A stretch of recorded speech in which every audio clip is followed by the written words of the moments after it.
Hello everyone, welcome back to my channel Sharon Studies and this is me, yes Sharon ma'am. ఈ రోజు వీడియోలో 10th class social studies Telangana syllabus కి సంబంధించి chapter 19 post war world and India, ప్రపంచ యుద్ధం తర్వాత ప్రపంచం ఇంకా భారతదేశం, ఈ లెసన్ యొక్క పార్ట్ 2 వీడియో చూసేద్దాం. ఈ పార్ట్ 2 వీడియోలో రెస్ట్ ఆఫ్ ద లెసన్ ఉంటుంది, అంటే ఫ్రమ్ నాన్ అలైన్మెంట్ మూమెంట్ నుంచి ఉంటుంది. మిగతా అంతా పార్ట్ 1లో చేశాను, డిస్క్రిప్షన్లో లింక్ ప్రొవైడ్ చేస్తాను. డెఫినెట్లీ ఆ వీడియో కూడా చూడండి. మన ఛానల్ని మీరు కొత్తగా విజిట్ చేస్తున్నట్లయితే సబ్స్క్రైబ్ చేసుకోండి, బెల్ ఐకాన్ క్లిక్ చేసి ఆల్ అని క్లిక్ చేయండి. మన యూట్యూబ్ ఛానల్లో 10th class social studies Telangana syllabus public exams related ప్రతి కంటెంట్, ప్రతి update, revision, important questions, map అన్నీ ఉంటాయి. దాంతోపాటు ప్రతి లెసన్ డీటెయిల్డ్ ఎక్స్ప్లెనేషన్ ఉంటుంది. తప్పకుండా అన్నీ చూడండి, మీ ఫ్రెండ్స్తో షేర్ చేయండి. ఈ వీడియో పూర్తిగా చూసి మీకు నచ్చితే లైక్ చేసి కామెంట్ చేయండి. Now let us start our part 2 video. మనం పార్ట్ 1 వీడియోలో ఆల్రెడీ డిస్కస్ చేసుకున్న టాపిక్కే ఇక్కడ నాన్ అలైన్మెంట్ మూమెంట్ గురించి చూద్దాం. ఇక్కడి వరకు పార్ట్ 1 వీడియోలో చెప్పాను నేను. సో 1950 వచ్చేసరికి ప్రపంచం 2 విధాలుగా విభజించబడుతూ వచ్చింది. 2 పవర్ బ్లాక్స్గా విభజించబడుతూ వచ్చింది. మోస్ట్లీ బిట్వీన్ యుఎస్ఎస్ఆర్ ఇంకా యుఎస్ఏ పవర్ బ్లాక్స్. ఈ రెండు కూడా ఎప్పటికప్పుడు వాళ్ళ యొక్క సైనికుల్ని, మిలిటరీని, న్యూక్లియర్ వెపన్స్ని, మిసైల్స్ని ఇంక్రీజ్ చేసుకునే పనిలో ఉన్నారు. ఒకరితో ఒకరు కంపీట్ చేస్తూ స్పేస్ రేస్లోకి కూడా వెళ్తూ, లైక్ అంతరిక్ష పరంగా కూడా వాళ్ళు పోటీ పడుతూ ఉన్నారు. So the rival race between the 2 super powers for military supremacy, ideological conflict, rivalry to gain economic supremacy led to establishment of a bipolar world. ఈ టైప్ ఆఫ్ ఐడియాలజీస్ వల్ల ప్రపంచం 2 విధాలుగా విభజించబడింది అనమాట. వాళ్ళకి ఎప్పటికప్పుడు ఒకరి మీద ఒకరికి సుప్రమసీ కావాలి, వాళ్ళ మిలిటరీ ఎక్స్టెండ్ అవ్వాలి, వాళ్ళకి ఐడియాలజికల్ కాన్ఫ్లిక్ట్స్, ఎప్పటికప్పుడు వాళ్ళ యొక్క సిద్ధాంతాల్లో కూడా గొడవలు జరుగుతూ ఉండేవి. దీని అంతటి వల్ల ఒక బైపోలార్ వరల్డ్ అనేది క్రియేట్ అయిపోయింది. వరల్డ్ 2 విధాలుగా విభజించబడి మిగతా దేశాలందరూ కూడా ఈ 2 గ్రూప్స్కి సపోర్ట్గా వెళ్తూ ఉండేవారు. ఈ ప్రాసెస్లో చాలా మట్టుకు దేశాలు, మోస్ట్లీ రీసెంట్గా స్వతంత్రం పొందిన ఇండియా లాంటి కంట్రీస్ ఏవైతే ఉన్నాయో ఆ కంట్రీస్ అన్నీ కూడా ఈ 2 పవర్ బ్లాక్స్లో ఎందులోనూ జాయిన్ అవ్వడం వాళ్ళకి ఇష్టం లేదు. వాళ్ళు స్వతంత్రంగా సమానత్వం, ఈక్వాలిటీ అండ్ ఈక్వల్ జస్టిస్ లాంటి లేదా పీస్ లాంటి ఐడియాలజీస్ కలిగి ఉన్నారనమాట. సో వాళ్ళ అభిప్రాయం ప్రకారం ఏంటంటే ఈ 2 పవర్ బ్లాక్స్ కూడా ప్రపంచంలో ప్రపంచ యుద్ధాల తర్వాత పీపుల్ యొక్క కన్సర్న్స్ని పట్టించుకోలేదు. లైక్ డీకోలనైజేషన్ జరిగి ఇండిపెండెన్స్ వచ్చిన తర్వాత కూడా ఇంకా పేదరికం, అంటువ్యాధులు, డిసీజెస్ అండ్ ఇన్ఈక్వాలిటీస్, ఇంకా ఇవన్నీ కూడా అడ్రస్ చేయబడలేదన్నమాట. ఇవన్నీ కూడా క్లియర్ అవ్వలేదు. ఐదర్ యుఎస్ఏ కానీ యుఎస్ఎస్ఆర్ కానీ ఈ రెండింటిని కూడా పరిష్కరించలేకపోయింది. కొత్తగా ఇండిపెండెన్స్ని సాధించుకున్న కంట్రీస్ ఏవైతే ఉన్నాయో వాళ్ళందరూ కూడా ఒక చేంజ్ కావాలనుకున్నారు. ఈ అభద్రతా భావం, ఇన్సెక్యూర్, టెన్స్ సిచ్యువేషన్ ఉన్న వాతావరణంలో ఆ సిచ్యువేషన్లో వాళ్ళు ఉండాలనుకోలేదు. సో 1955లో ఒక కాన్ఫరెన్స్ని ఇండోనేషియా బ్యాండింగ్లో స్టార్ట్ చేశారు. It was the first Asio African conference represented by 29 nations. ఈ కాన్ఫరెన్స్లో 29 కంట్రీస్ యొక్క ప్రధానులు లేదా ముఖ్యమైన లీడర్స్ పాల్గొన్నారు. The most important leaders of this conference ఈ కాన్ఫరెన్స్లో ఇంపార్టెంట్ లీడర్స్ ఎవరు అంటే పండిత్ జవహర్లాల్ నెహ్రూ. ఈ ఫిగర్లో మీరు చూడొచ్చు, ఈ ఫోటోలో పండిత్ జవహర్లాల్ నెహ్రూ అప్పటి prime minister of India, and Gamal Abdel Nasser, the leader of Egypt, and Joseph Broz Tito, the leader of Yugoslavia, and Nehru was acknowledged as the chief spokesperson. It paved the way for non-aligned movement NAM. ఇక్కడ ఏంటంటే వీళ్ళందరూ దేనికి meet అయ్యారు, వీళ్ళందరూ కూడా different nations యొక్క ప్రధానులు. So వీళ్ళ యొక్క ఐడియాలజీ ఏంటంటే ఐదర్ యుఎస్ఏలో కానీ యుఎస్ఎస్ఆర్లో కానీ జాయిన్ అవ్వకుండా ఒక ఇండిపెండెంట్గా లేదా ఇద్దరికి సపోర్ట్గా, మా మద్దతు ఏ ఒక్క కంట్రీకి ఉండదు, మేము శాంతి భద్రతలని కలిగి ఉండాలనుకుంటున్నామని చెప్పేసి ఒక ట్రీటీగా, ఒక కూటమిగా, ఒక అలయన్స్గా ఫామ్ అయ్యి ఒక ట్రీటీ, ఒక ఒప్పందం అనేది చేసుకున్నారు. ఇది ఎప్పుడు జరిగింది? 1955లో జరిగింది, ఇండోనేషియాలో జరిగింది. అండ్ దీనికి చీఫ్ స్పోక్స్ పర్సన్గా, అంటే ద మెయిన్ స్పీకర్ లాగా పండిత్ జవహర్లాల్ నెహ్రూ గారు ఉన్నారు. సో దీన్నే మనం నాన్ అలైన్డ్ మూమెంట్ నామ్ అని పిలుస్తున్నాం. అంటే ఈ సమావేశంలో, ఈ కాన్ఫరెన్స్లో పండిత్ జవహర్లాల్ నెహ్రూ గారు చాలా ముఖ్యమైన పాత్ర పోషించారు అని మనకు అర్థమవుతుంది. ఆ నాన్ అలైన్మెంట్ మూమెంట్ అనేది ఎస్టాబ్లిష్ అయింది, ఒక ఇంటర్నేషనల్ ఆర్గనైజేషన్గా ఫామ్ అయింది. దీని యొక్క ప్రధాన లక్ష్యాలు ఏంటంటే అప్పుడప్పుడే కొత్తగా స్వతంత్రం పొందిన దేశాల మధ్య కల్చరల్గా, ట్రెడిషనల్గా, అంటే సాంస్కృతిక పరంగా మరియు ఆర్థిక పరంగా, లైక్ ఎకనామికల్ సహకారాన్ని ప్రోత్సహిస్తూ ఒకరినొకరు సపోర్ట్ చేసుకుంటూ ఎంకరేజ్ చేసుకోవడానికి ఏర్పడిన ఒక ఇంటర్నేషనల్ ఆర్గనైజేషన్, అంతర్జాతీయ సంస్థ. ఇది ఏషియా, ఆఫ్రికా, లాటిన్ అమెరికా దేశాల మధ్య సంబంధాలని, రిలేషన్స్ని ఇంకా బాగా మెరుగుపరచడానికి కూడా సహాయపడుతుంది. The first summit was held at Belgrade in Yugoslavia in September 1961. So దీని యొక్క మొదటి సమ్మిట్ ఎప్పుడు జరిగింది? 1961 యుగోస్లేవియాలో జరిగింది. 25 సభ్య దేశాలు, 25 మెంబర్ కంట్రీస్ ఇందులో పాల్గొన్నాయి. By 2012 the membership has grown to 120 countries with 17 observe. The first summit was the culmination of 3 major concerns. అంటే 2012 నాటికి మెంబర్షిప్ చాలా గ్రో అయింది. ఇంకొక 120 కంట్రీస్ యాడ్ అయ్యాయి. 17 కంట్రీస్ అబ్జర్వర్స్గా ఉన్నాయన్నమాట. దీని యొక్క ఫస్ట్ సమ్మిట్లో, ఆ మీటింగ్లో ఒక 3 మేజర్ కన్సర్న్స్ అయితే సభ్య దేశాలన్నీ వివరించుకున్నాయి. అదేంటో ఒకసారి చూద్దాం. ఫస్ట్ కన్సర్న్ ఏంటంటే cooperation among the member nations of NAM. Non aligned మూమెంట్లో ఉన్న మెంబర్ కంట్రీస్ ఏవైతే ఉన్నాయో అవన్నీ కూడా కొత్తగా స్వతంత్రం పొందిన కంట్రీస్ కాబట్టి ఒకరితో ఒకరు సహకారాన్ని, కోఆపరేషన్ని అందించుకోవాలి. సెకండ్ థింగ్ ఏంటి? Growing cold war tensions and it's impacts on the world at large. ఈ కోల్డ్ వార్ పెరుగుతూ ఉండడం వల్ల దీని యొక్క ప్రభావం ప్రపంచం మీద బాగా పడుతుంది. దాని గురించి ఆలోచించాలి. Next, to prevent any of the newly decolonised independent countries from joining any of the military blocs. అంటే కొత్తగా ఇండిపెండెంట్ పొందిన దేశాలన్నింటినీ కూడా, ఈ 2 పవర్ బ్లాక్స్ ఉన్నాయి కదా, యుఎస్ఏ, యుఎస్ఎస్ఆర్, ఈ రెండిట్లో కలవకుండా వాటిని మనం కాపాడాలి, ప్రివెంట్ చేయాలి. ఎందుకంటే కలిసాయి అనుకోండి ఏమవుతుంది, మళ్ళీ ఒక వార్కి లీడ్ చేసే పరిస్థితులు అక్కడ క్రియేట్ అవుతున్నాయి కాబట్టి దాన్ని ప్రివెంట్ చేయడానికి వీళ్ళు ట్రై చేస్తున్నారు. ఈ విధంగా ఓవర్ ద ఇయర్స్ ఈ నాన్ అలైన్మెంట్ మూమెంట్ చాలా విధాలుగా హెల్ప్ చేసింది. ఎస్పెషల్లీ ఇండియా లాంటి కంట్రీస్కి ఇండిపెండెంట్ పొజిషన్లో ఉండడానికి ఈ 2 సూపర్ పవర్స్ ఒకవైపున 2 కూడా గొడవల్లో ఉన్నప్పుడు ఏ సైడ్ తీసుకోకుండా ఇండిపెండెంట్గా ఉండడానికి హెల్ప్ చేసింది. It also help the newly emerging countries to bargain for space and assistance from the super powers by playing one against each other. అంటే కొత్తగా ఎమర్జ్ అయిన కంట్రీస్ ఏవైతే ఉన్నాయో వాళ్ళందరూ కూడా ఈ సూపర్ పవర్స్ ద్వారా సహకారాన్ని పొందడానికి హెల్ప్ చేసింది.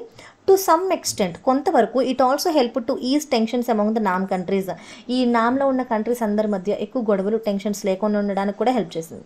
Even though both the blocks looked at the NAM with suspicion, the US regarded the NAM as being closer to USSR on wider international issues. Its inaction in the case of Soviet invasion of Afghanistan. ఈ 2 power బ్లాక్స్కి కూడా నామ్ పైన ఒక suspicious అనుమానాలు ఉన్నప్పటికీ కూడా so నామ్ అనేది తన పని తను చేసుకుంటూ వెళ్ళింది, నాన్ అలైన్మెంట్ మూమెంట్. ఇక్కడ యుఎస్ఏ ఏమని రిగార్డ్ చేసేదంటే నామ్ యుఎస్ఎస్ఆర్కి ఎక్కువగా సపోర్ట్ చూపిస్తుంది అని చెప్పేసి అంటూ ఉండేది. It's inaction in the case of Soviet invasion of Afghanistan. కొత్తగా ఏర్పాటైన దేశాలన్నీ కూడా వాళ్ళకు కావలసిన స్థలాన్ని పొందడంలో కానీ లేదా మరింత శక్తివంతంగా దేశాల నుంచి సహాయం పొందడంలో కానీ నాన్ అలైన్మెంట్ ఉద్యమం ద్వారా వాళ్ళు చాలా సహాయాన్ని పొందగలిగారు. కానీ ఈ విధంగా సూపర్ పవర్స్ ఏవైతే ఉన్నారో వాళ్ళకు తమకు కావాల్సిన సపోర్ట్ కోసం ఒకరి నుంచి ఇంకొక కంట్రీతో ఎక్కువగా డిస్కషన్స్ జరపడానికి కూడా వీలు కల్పించబడింది. అయితే ఇక్కడ నాన్ అలైన్మెంట్ ఉద్యమంలో కొన్ని ఇంటర్నల్ ఛాలెంజెస్ కూడా ఉండేవన్నమాట. అదేంటంటే అందులో ఒకటి, నాన్ అలైన్మెంట్ సభ్య దేశాలు ఏవైతే ఉన్నాయో అవి ఒకదానితో ఒకటి యుద్ధం చేస్తూ ఉంటే ఈ ఉద్యమం వాటిని అరికట్టలేకపోయింది, ప్రివెంట్ చేయలేకపోయింది. దానికి ఎగ్జాంపుల్ ఏంటంటే ఇక్కడ ఉంది చూడండి. దానికి ఎగ్జాంపుల్ ఏంటంటే ఇరాన్ ఇంకా ఇరాక్, ఈ 2 దేశాలు కూడా 7 ఏళ్ల వరకు యుద్ధం జరుపుకుంటూనే ఉన్నాయి ఒక దేశం మీద ఇంకో దేశం. కానీ ఈ నామ్ అసలు ఏమాత్రం ఆ యుద్ధాన్ని ఆపలేకపోయింది, ప్రివెంట్ చేయలేకపోయింది. అండ్ ప్రివెంట్ చేయడానికి ఎటువంటి చర్యలు కూడా తీసుకోలేదన్నమాట. ఇంకొకటి ఏంటంటే అమెరికా, సోవియట్ యూనియన్ ఆఫ్ఘనిస్తాన్ మీద దాడులు చేసినప్పుడు కూడా ఇక్కడ నామ్ ఎటువంటి చర్యలు అనేవి తీసుకోలేదు. దీని పట్ల కూడా కొన్ని సస్పిషన్స్ అనేవి తలెత్తుతూ ఉన్నాయి. ఏది ఏమైనప్పటికీ న్యూలీ ఇండిపెండెంట్ నేషన్స్కి మాత్రం వాళ్ళ యొక్క స్వతంత్ర లేదా సెల్ఫ్ గవర్నింగ్ అటానమీని ఎస్టాబ్లిష్ చేసుకోవడంలో డెఫినెట్లీ హెల్ప్ చేసింది. అంతేకాకుండా అంతర్జాతీయ అఫైర్స్, ఇంటర్నేషనల్ అఫైర్స్లో వరల్డ్ ఏదైతే 2 విభాగాలుగా లేదా 2 డివిజన్స్గా విభజించబడిపోయిందో ఆ విషయంలో కూడా మిగతా దేశాలకి అండగా నిలిచిందని మనం చెప్పుకోవచ్చు. This is about non aligned moment. West Asian conflicts గురించి ఒకసారి తెలుసుకుందాం. అంటే పశ్చిమాసియా దేశాల మధ్య ఉన్న గొడవల గురించి అర్థం చేసుకుందాం. First of all west Asian అంటే ఏంటి? మీకు ఆల్రెడీ డైరెక్షన్స్ గురించి తెలుసు కదా. ఎస్, చూడండి, this is north, this is south, west, east. వీటిని మనం వెస్టర్న్ కంట్రీస్ అంటాం, వీటిని ఈస్టర్న్ లేదా ఈస్ట్ ఏషియన్ కంట్రీస్ అంటాం. ఓకే, ఇక్కడ మనం మాట్లాడుకునేది వెస్ట్ ఏషియన్ కంట్రీస్ లేదా వీటిని మిడిల్ ఈస్టర్న్ కంట్రీస్ అని కూడా అంటారు. మరి ఈ కంట్రీస్ మధ్య ఉన్న గొడవలు ఏంటనేది మనం అర్థం చేసుకుందాం. ఇక్కడ అరబ్స్ ఇంకా జ్యూస్ అరబ్బులు ఇంకా యూదుల మధ్య జరిగిన గొడవల గురించి మనం అర్థం చేసుకుందాము. దీన్నే వెస్ట్ ఏషియన్ క్రైసిస్ అంటారు. ఫస్ట్ ఆఫ్ ఆల్ మీకు జ్యూస్ అంటే ఎవరో తెలుసా? జ్యూస్ అంటే యూదులు అనమాట. ఓకే, సో చాలా ప్రాంతాల్లో ఉంటారు. మీకు బాగా ఈజీగా అర్థం అవ్వాలంటే ఇప్పుడు ఇజ్రాయెల్లో ఉన్న ప్రజల్ని మనం జ్యూస్ అంటాం అనమాట. అరబ్స్ అంటే ముస్లిం కంట్రీకి చెందిన ప్రజలు, దట్టు మోస్ట్లీ ఈ అరబ్ కంట్రీ, మిడిల్ ఈస్ట్లో ఉన్న అరబ్ కంట్రీ ముస్లిమ్స్ ఎవరైతే ఉంటారో వాళ్ళందరినీ కూడా మనం ఇక్కడ అరబ్స్ అంటున్నాం. సో అరబ్స్ ఇంకా జ్యూస్ వీళ్ళిద్దరికీ కూడా జరిగిన గొడవలనే వెస్ట్ ఏషియన్ క్రైసిస్ అనేసి అంటున్నాం. It was mainly related to the occupation of Palestine. Even present ఇప్పుడు కూడా మనకి ఈ వార్ అనేది జరుగుతుంది ఇజ్రాయెల్ ఇంకా పాలస్తీన్ మధ్య. మన కాంటెక్స్ట్ కూడా దాని గురించే. సో ఈ వార్ అనేది నిన్న మొన్న కాదు, అసలు ఎన్నో ఏళ్ల క్రితం మొదలైన వార్ అనమాట వాళ్ళ మధ్య. సో మన కాంటెక్స్ట్లో ఉన్న విషయం మనం తెలుసుకుందాము. It was mainly related to occupation of Palestine. Palestine which was inhabited by Arabs was under the control of Britain before the second world war. Jerusalem, which is the holy city for Jews, Christian and Muslims alike, is situated in it. So ఇక్కడ జరిగిన conflicts అన్నీ ఎవరి మధ్య జరిగింది? Juice ఇంకా Arabs మధ్య జరిగింది. ఇక్కడ మీరు చూస్తే వీటిని వెస్ట్ ఏషియన్ క్రైసిస్ అని కూడా అంటారు. అసలు ఎందుకు ఈ గొడవలు జరిగాయి అంటే ఒక భూమి కోసం, ఒక భూభాగం కోసం. దాన్నే పాలస్తీన్ అంటారు. దీన్ని పాలస్తీన్. ఈ మ్యాప్లో మనం చూస్తే 1947 అప్పుడు ఇదంతా పాలస్తీన్గా ఉంది. మరి ప్రజెంట్ చూసుకుంటే ఇదంతా ఇజ్రాయెల్గా ఉండి పాలస్తీన్ దేశం చాలా చిన్నగా అయిపోయిందనమాట. సో ఇజ్రాయెల్ దేశం ఇదంతా ఆక్యుపై చేసుకుంటూ వచ్చింది. సో ప్రజెంట్ ఇప్పుడు కూడా మీరు న్యూస్ ఛానల్లో ఇజ్రాయెల్ ఇంకా పాలస్తీన్ వార్స్ గురించి చూస్తూనే ఉండుంటారు. ఈ వార్ అనేది నిన్న మొన్న స్టార్ట్ అయింది కాదు, కొన్ని సంవత్సరాల నుంచి అక్కడ భూభాగం కోసం ఎంతో యుద్ధాలు అనేవి జరుగుతుందన్నమాట. అది ఇప్పుడు చాలా ఎక్స్ట్రీమ్ లెవెల్లో జరుగుతున్నాయి అక్కడ. ఈ పాలస్తీన్ అనే ప్రదేశం వరల్డ్ వార్ 2 ముందు వరకు కూడా ఇది బ్రిటన్ యొక్క కంట్రోల్లో ఉండేది. అంటే ఈ భూభాగం అంతా కూడా ఎవరి కంట్రోల్లో ఉంది? బ్రిటన్ యొక్క కంట్రోల్లో ఉండేది. అండ్ ఈ ప్లేస్లో ఉండే ముస్లిమ్స్, జూస్, క్రిస్టియన్స్ వీళ్ళందరికీ కూడా ఒక పవిత్రమైన ప్లేస్ ఉంది. దాన్ని జెరూసలేం అంటారు. మీకు ఈ మ్యాప్లో కనిపిస్తుందా ప్లేస్? దీన్ని జెరూసలేం అంటారు. ఈ ప్లేస్ వచ్చేసి ముస్లిమ్స్కి, క్రిస్టియన్స్కి, జూస్కి కూడా చాలా పవిత్రమైంది. So this is the holy land of all these 3 religions. So actually ఏమైంది, జూస్ ట్రెడిషనలీ ఈ పాలస్తీనా ప్లేస్ని ప్రామిస్డ్ ల్యాండ్గా భావించేవారు. కొన్ని వందల సంవత్సరాల క్రితం నుంచి ఆ ప్లేస్లో వాళ్ళు ఉంటూ వచ్చారు. So from where they have been exiled in ancient times and pushed across Europe and Asia. In Europe they were persecuted community as Christians considered them responsible for crucifixion of Jesus Christ. ప్రస్తుతం Israel అనబడే ఈ పాలస్తీనా అనే ప్రాంతంలో మనం చాలా ancient టైమ్స్కి వెళ్ళి చూస్తే ఇది చాలా పెద్ద హిస్టరీ. చాలా సింపుల్గా చెప్తాను వినండి. ఒకప్పుడు ఇక్కడ యూదులు, జూస్ ఉండేవారు, క్రిస్టియన్స్ ఉండేవారు, ముస్లిమ్స్ కూడా ఉండేవారు. చాలా తక్కువ మొత్తంలో, ఎక్కువగా జూస్ ఉండేవారు ఈ ప్రాంతంలో. సో ఆ టైంలో ఏమైందంటే రోమన్స్ పరిపాలిస్తున్న టైంలో ఎప్పుడైతే జీసస్ క్రైస్ట్ యొక్క క్రూసిఫికేషన్ జరుగుతుందో దాని వెనకాల ఈ జ్యూస్ యొక్క పాత్ర, అంటే జ్యూస్ వల్లనే జీసస్ని క్రూసిఫై చేశారు అని చెప్పేసి అక్కడ ఉండే లోకల్ క్రిస్టియన్స్ అందరూ కూడా జ్యూస్కి వ్యతిరేకంగా ఉండేవారు. సో చాలా గొడవలు జరుగుతూ ఉండేవి, వాళ్ళ మీద దాడులు, అటాకులు కూడా జరుగుతూ ఉండేవి. సో వాళ్ళు ఏం చేశారంటే ఆ ప్లేస్ నుంచి యూరోపియన్ కంట్రీస్కి మైగ్రేట్ అయ్యి వలస వెళ్ళిపోయారనమాట. సో అలా వాళ్ళు డిఫరెంట్ పార్ట్, అంటే ప్రపంచం మొత్తంలో మోస్ట్లీ యూరోపియన్ కంట్రీస్కి and different parts of other కంట్రీస్కి కూడా వాళ్ళు మైగ్రేట్ అయ్యి వెళ్ళిపోతారు జ్యూస్. సో వాళ్ళని చాలా డిస్క్రిమినేట్ చేసేవారు, లేదా హేళన చేసేవారు, హ్యూమిలేట్ చేసేవారు. ఎందుకంటే ఓ మీరు జ్యూసా, మీరే కదా జెరూసలేంలో జీసస్ క్రైస్ట్ యొక్క క్రూసిఫికేషన్ వెనకాల ఉన్న రెస్పాన్సిబుల్ పర్సన్స్ అని చెప్పేసి వాళ్ళ మీద ఎప్పుడు కూడా ఒక రకమైన నెగిటివ్ ఒపీనియన్తో ఉండేవాళ్ళు. జ్యూస్ మాత్రం ఎప్పుడు ఈ పాలస్తీనా ఉన్న ఈ ప్రాంతాన్ని ప్రామిస్డ్ ల్యాండ్గా భావించేవారు. అంటే దేవుడు వాళ్ళకి ఇచ్చిన ఒక భూభాగం కింద వాళ్ళు భావించేవారు. అదర్ రీజన్స్ వల్ల ఆ ప్లేస్ నుంచి వాళ్ళు బహిష్కరించబడి so different type of European కంట్రీస్కి, other parts of the world, వేరే ఇతర దేశాలకి వలస వెళ్ళిపోయినప్పుడు అన్ని చోట్ల కూడా వాళ్ళు ఎప్పుడు కూడా హ్యూమిలేషన్కి, డిస్క్రిమినేషన్కి గురవుతూ ఉండేవారు. ఎస్పెషల్లీ యూరోపియన్ కంట్రీస్లో కూడా. సో జీసస్ క్రైస్ట్ క్రూసిఫికేషన్కి ఈ జ్యూసే కదా బాధ్యులు, వీళ్ళ యొక్క యాన్సిస్టర్సే కదా బాధ్యులు అని వాళ్ళ మీద ఎప్పుడు ఒక టైప్ ఆఫ్ నెగిటివ్ ఒపీనియన్ పెట్టుకుంటూ ఉండేవారు.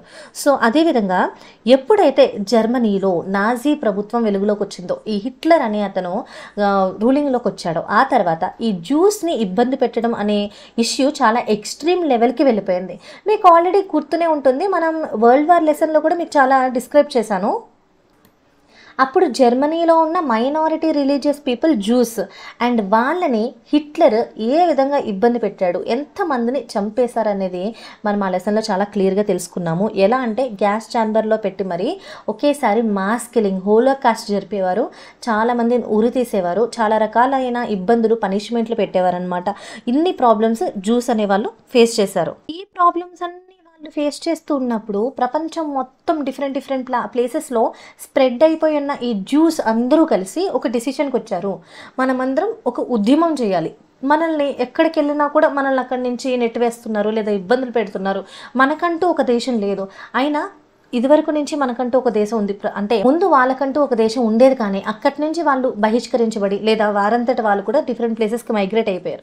సో మళ్ళీ మనం ఆ ప్లేస్కి వెళ్దాం, అది మన దేశము, అది మన ప్రామిస్డ్ ల్యాండ్ అని చెప్పేసి ప్రపంచం అంతటా డిఫరెంట్ పార్ట్స్ ఆఫ్ ద ప్లేసెస్లో స్ప్రెడ్ అయి ఉన్న జ్యూస్ అందరూ కలిసి ఒక మూమెంట్, ఒక ఉద్యమం చేశారు. ఆ ఉద్యమాన్ని మనం జైనిస్ట్ మూమెంట్ అంటున్నాం. What is the Zionist movement? So ఈ మూమెంట్ ద్వారా వాళ్ళు ఏం చేశారంటే ప్రపంచంలో ప్రతి చోట ఉన్న జ్యూస్ అందరూ కూడా కలిసి రండి, మనమందరం మళ్ళీ మన ప్లేస్ని, మన ఇజ్రాయెల్ని మనం ఎలా అయినా తెచ్చుకుందామని చెప్పేసి అప్పటి వరకు పాలస్తీన్గా ఉన్న ఈ ప్రదేశాన్ని జ్యూస్ అందరూ కూడా అది మన ప్రదేశం, ఒకప్పుడు మనం ఉన్నాము, అది మన హోమ్ ల్యాండ్, ఎలా అయినా మన ప్లేస్ని మనం క్లెయిమ్ చేసుకోవాలి అనే ఒక గట్టి నిర్ణయంతో ఈ మూమెంట్ని స్టార్ట్ చేశారు. దాన్ని జియోనిస్ట్ మూమెంట్ అంటారు. So which called for uniting juice spread across the world to reclaim Palestine as their home land, build a separate state for juice. After 1945, this demand was supported by the Western powers. However, since Palestinians, who were mostly Arab Muslims, were already living there, this became the bone of contention. అంటే ఒకప్పుడు ఇక్కడ ఎక్కువ మొత్తంలో మెజారిటీగా juice ఉండేవారు, కానీ వాళ్ళు ఈ ప్లేస్ నుంచి మైగ్రేట్ అయిపోయిన తర్వాత ఈ ప్లేస్లో ఎక్కువగా ముస్లిం పాపులేషన్ అనేది ఉందన్నమాట. సో మరి ఇప్పుడు ముస్లిం వాళ్ళందరూ ఇది వాళ్ళ దేశంగా పరిగణిస్తూ జీవిస్తున్నారు కదా. ఎన్నో సంవత్సరాల తర్వాత మళ్ళీ వాళ్ళు జ్యూస్ ఇది మా దేశం అని ఈ దేశం మీదకి వచ్చినప్పుడు డెఫినెట్లీ యూ కెన్ ఇమాజిన్ ఎన్ని గొడవలు అక్కడ జరుగుంటాయో. సో అదే విషయం జరిగింది ఇక్కడ కూడా. అసలే ఈ రెండు కమ్యూనిటీస్ మధ్య ఇన్ని ప్రాబ్లమ్స్ ఉన్న టైంలో ఇంకొక ఇంపార్టెంట్ సిచ్యువేషన్ అక్కడ చోటు చేసుకుంది. అదేంటంటే మ్యాటర్స్ అన్ని చాలా కాంప్లికేట్ అయిపోయాయి. దేనివల్ల అంటే ఈ మిడిల్ ఈస్టర్న్ కంట్రీస్లో మ్యాసివ్ ఆయిల్ రిజర్వ్స్ ఉన్నాయని కనుగొన్నారు. ఈవెన్ ఇప్పటికీ కూడా ఇవి ద రిచెస్ట్ కంట్రీస్గా ఉన్నాయి, ఎందుకంటే అక్కడ పెట్రోలియం, ఆయిల్ యొక్క రిజర్వ్స్ ఎక్కువగా ఉంటాయి. సో ఆ టైంలో ఆయిల్ రిజర్వ్స్ ఎక్కువగా ఉన్నాయని కనుగొన్నప్పుడు ఎస్పెషల్లీ అరేబియన్ పెనిన్సులాలో అప్పుడు యుఎస్ ఇంకా యుఎస్ఎస్ఆర్ ఈ రెండు కూడా ద మెయిన్ పవర్ బ్లాక్స్ కదా. ఆ టైంలో ఇందాక డిస్కస్ చేసుకున్నాం కదా. ఈ రెండు కూడా ఆ రీజియన్ పట్ల కంట్రోల్ కావాలని ఒకరితో ఒకరు పోటీ చేసుకుంటూ ఉండేవారు. సో వేరే ఏ ఇతర కంట్రీని కూడా వాటి పట్ల కంట్రోల్ లేకుండా, వాళ్ళ యొక్క సుప్రమసీ లేకుండా చేసేవారనమాట. ఇది కంప్లీట్గా వాళ్ళ కంట్రోల్లోకి వచ్చేందుకు వాళ్ళు ఎప్పుడు పోటీ పడుతూ ఉండేవారు. ఇక్కడ ఇంకో ఇంపార్టెంట్ కాన్సెప్ట్ ఉంది. అదేంటంటే ఇందాక జైనిస్ట్ మూమెంట్ అని జ్యూస్ గురించి మాట్లాడుకున్నాం కదా. ముందు నుంచి కూడా ఈ జ్యూస్ అందరూ చాలా తెలివితేటగల వాళ్ళు, చాలా యుద్ధ పోరాటాలు లేదా యుద్ధ నైపుణ్యాలు కలిగిన ప్రజలు అనమాట. వాళ్ళు ఎన్నోసార్లు ఎన్నో యుద్ధాల్లో పాల్గొన్న అనుభవం, ఎక్స్పీరియన్స్ వాళ్ళకు ఉందన్నమాట. సో వాళ్ళందరూ కూడా ఏం చేశారంటే సెకండ్ వరల్డ్ వార్లో బ్రిటిషర్స్కి సపోర్ట్గా ఉన్నారు. సో వాళ్ళేమి డిమాండ్ చేశారంటే మీకు సెకండ్ వరల్డ్ వార్లో గెలవడానికి మేము హెల్ప్ చేస్తే తర్వాత మాకంటూ ఒక దేశాన్ని మీరు ఫామ్ చేస్తారా, ఇజ్రాయెల్ని మాకు ఇస్తారా అని చెప్పేసి అడిగినప్పుడు సో ఆ ప్రామిస్ ప్రకారం ఇక్కడ ఇజ్రాయెల్ యొక్క ఎస్టాబ్లిష్మెంట్ అనేది జరిగింది. దాని గురించి తెలుసుకుందాం. సో మనం కూడా అంతే కదా, లైక్ ఇండిపెండెన్స్ టైంలో ఇండియాకి ఫ్రీడమ్ ఇవ్వాలని చెప్పేసి బ్రిటిష్తో మనం ఎలా నెగోషియేషన్స్ చేసామో అలాంటి నెగోషియేషన్స్ జ్యూస్కి ఇంకా బ్రిటిషర్స్కి జరిగింది. సో దానివల్ల 1947లో యునైటెడ్ నేషన్స్ ఒక రిజల్యూషన్ పాస్ చేసింది. మీకు తెలుసు కదా యునైటెడ్ నేషన్స్ అంటే ఏంటి, ఐక్యరాజ్య సమితి. దాని పని ఏంటి, దేశాల మధ్య గొడవలు తలెత్తకుండా, యుద్ధాలు జరగకుండా పీస్ని మెయింటైన్ చేయడం. సో మరి ఇక్కడ చాలా యుద్ధాలు జరిగిపోతున్నాయి కదా, మరి దాన్ని తగ్గించడానికి ఒక రిజల్యూషన్ని పాస్ చేసింది. అదేంటి, according to which Palestine was divided into 2 parts. Palestine 2 భాగాలుగా డివైడ్ చేయబడుతుంది. ఒకటి అరబ్ అంటే ముస్లిం ప్రజలు నివసించే ప్రాంతాలన్నీ అరబ్గా, ఇంకోటి జూవిష్ స్టేట్స్, యూదులు నివసించడానికి మరొక place. So in 1948 the British withdrew their troops from Pakistan and Israel was created for Jews. అప్పటి వరకు పాకిస్తాన్ బ్రిటిషర్స్ కంట్రోల్లో ఉండేది కదా. సో 1948లో పాకిస్తాన్ని మొత్తం ఫ్రీ చేసేసి అక్కడ బ్రిటిష్ యొక్క ట్రూప్స్ అందరినీ కూడా వెనక్కి తెప్పించేసి ఇజ్రాయెల్ కంటూ ఒక సెపరేట్ నేషన్ని అదే ప్లేస్లో క్రియేట్ చేసింది. That is for juice. ఈ కాంటెక్స్ట్లో అరబ్బులు వాళ్ళ యొక్క స్వదేశాన్ని, వాళ్ళ యొక్క హోమ్ ల్యాండ్ని వదులుకోవడానికి ఏమాత్రం సిద్ధంగా లేరు. అంతేకాదు ఈ అరబ్స్ అందరూ కూడా ఇజ్రాయెల్ని ఒక ఇండిపెండెంట్ నేషన్గా గుర్తించడానికి కూడా వాళ్ళు ఇష్టపడలేదు. వాళ్ళు ఈ అగ్రిమెంట్ని లేదా ఈ రిజల్యూషన్ని కంప్లీట్గా తిరస్కరించారు. కానీ ఇజ్రాయెల్ చాలా స్ట్రాంగ్గా ఫిక్స్ అయింది వాళ్ళు ఒక సెపరేట్ నేషన్ని ఎస్టాబ్లిష్ చేసుకోవడానికి. అంతేకాదు ప్రపంచమంతటా డిస్పర్స్ అయ్యి ఉన్న జ్యూస్ అందరికీ కూడా ఒక ఇన్విటేషన్ పంపిందనమాట. మీరు మళ్ళీ తిరిగి రండి, మనందరికీ ఒక దేశం అనేది ఏర్పాటైంది, మన దేశంలో మనం ఉండొచ్చు అని చెప్పేసి. సో ఆ తర్వాత ఇజ్రాయెల్ ఎప్పటికప్పుడు చాలా హార్ష్ మెథడ్స్ అనేవి తీసుకుంది. అండ్ అక్కడున్న చాలామంది అరబ్స్ అక్కడి నుంచి నెట్టివేయబడ్డారు. చాలా ఫోర్స్ఫుల్గా వాళ్ళ ఇళ్ళని ప్రాపర్టీస్ని వదిలేసి వాళ్ళు ఆశ్రయం కోసం, షెల్టర్ కోసం వేరే అదర్ అరబ్ కంట్రీస్ ఉంటాయి కదా, ఆ కంట్రీస్కి శరణార్థులుగా, రెఫ్యూజీస్గా మారి వెళ్ళడం జరిగిందనమాట. సో ఇది దీని కాంటెక్స్ట్. సో ఒకసారి మీరు మ్యాప్ కూడా బాగా గుర్తుపెట్టుకోండి. ఈ మ్యాప్లో చూస్తే ఇది ఇజ్రాయెల్, ఇంత చిన్న ప్లేస్ ఇజ్రాయెల్. ఈ వరల్డ్ మ్యాప్లో మీరు అబ్జర్వ్ చేస్తే దిస్ ఈజ్ ఇజ్రాయెల్ అనమాట. ఈ మ్యాప్ కూడా మీరు గుర్తుపెట్టుకోండి. ప్రస్తుతం ఈ గాజా ఇంకా వెస్ట్ బ్యాంక్ ఈ రెండు కూడా పాలస్తీన్గా పిలువబడుతున్నాయి. ఇదంతా కూడా ఇజ్రాయెల్ దేశంగా ఉంది. అండ్ రీసెంట్గా వార్స్ జరిగేది కూడా ఈ గాజా స్ట్రిప్ మీద జరుగుతున్నాయి అన్నమాట. వార్స్ అనేది ఈ గాజా పాలస్తీన్కి చెందిన ప్లేస్. సో ఈ ఇమేజ్ ద్వారా పాలస్తీన్స్ వాళ్ళ యొక్క ల్యాండ్ని ఏ విధంగా కోల్పోయారో మీరు ఈజీగా అర్థం చేసుకోవచ్చు. 1947లో ఇదంతా కూడా పాలస్తీన్గా ఉండింది. అండ్ ఆ తర్వాత 1947 పార్టీషన్ ప్లాన్ వచ్చినప్పుడు దీన్ని ఇజ్రాయెల్గా ఈ భూభాగాన్ని, ఎక్కడైతే majority of the Muslim Arabs ఉన్నారో ఆ భూభాగాన్ని పాలస్తీన్గా డివైడ్ చేశారు. బట్ ఆ తర్వాత ఇజ్రాయెల్ మెల్లమెల్లగా చాలా మటుకు పాలస్తీనియన్ ల్యాండ్ని కూడా ఆక్యుపై చేసుకుంటూ వచ్చింది. సో 1949 to 67 ఈ విధంగా ఉంది. అండ్ ప్రజెంట్ ఈ విధంగా ఉంది. ఇంకా చాలా పార్ట్స్ని కూడా ఆక్యుపై చేసుకుందనమాట. సో ఇదంతా జరుగుతున్నప్పుడు ఈజిప్ట్ దేశం యొక్క ప్రెసిడెంట్, ఆయన పేరు గమాల్ అబ్దుల్ నజీర్, 1980 నుంచి 1970 వరకు ఉన్న ప్రెసిడెంట్ ఆయన. సో అరబ్స్ అందరినీ యునైట్ చేయడానికి, వాళ్ళందరినీ సమైక్యపరచడానికి ఆయన ఏం చేశాడంటే ఒక సూసైడ్ క్వాడ్స్ని ప్రిపేర్ చేశాడు. దాన్ని ఫిదాయిన్స్ అంటారు. For causing explosions in the public places in ఇజ్రాయెల్ని ఎదుర్కోవడానికి, రివెంజ్ తీసుకోవడానికి, లేదా వాళ్ళు ఈ ల్యాండ్ ఆక్యుపేషన్ని వాళ్ళ చేత ఆపించడానికి వీళ్ళు కూడా చాలా ఎక్స్ట్రీమ్ లెవెల్ ఆఫ్ డెసిషన్స్ని తీసుకున్నారు. ఈ విధంగా ఈ ఈజిప్ట్ ప్రెసిడెంట్ గమాల్ అబ్దుల్ నజీర్ ఏం చేశాడు, ఒక సూసైడ్ స్క్వాడ్ని తయారు చేశాడు. వాళ్ళని ఇజ్రాయెల్ పంపించి పబ్లిక్ ప్లేసెస్లో bomb blast, suicide bomb blast అనేది సూసైడ్ బాంబర్స్గా బాంబ్ బ్లాస్ట్ అనేది చేపించారు. ఇక్కడ ఇజ్రాయెల్లోని పబ్లిక్ ప్లేసెస్లో. మరి ఇదంతా జరిగినాక ఇజ్రాయెల్ ఏం చేసింది, 1956లో తిరిగి ఈజిప్ట్ మీద ఇజ్రాయెల్ వెస్ట్రన్ పవర్స్ సహాయంతో అటాక్ చేసింది. వెస్ట్రన్ పవర్స్ అంటే ఏంటి, యునైటెడ్ స్టేట్స్ ఇంకా యుఎస్ఎస్ఆర్, వీటి యొక్క సహాయంతో అటాక్ చేసింది.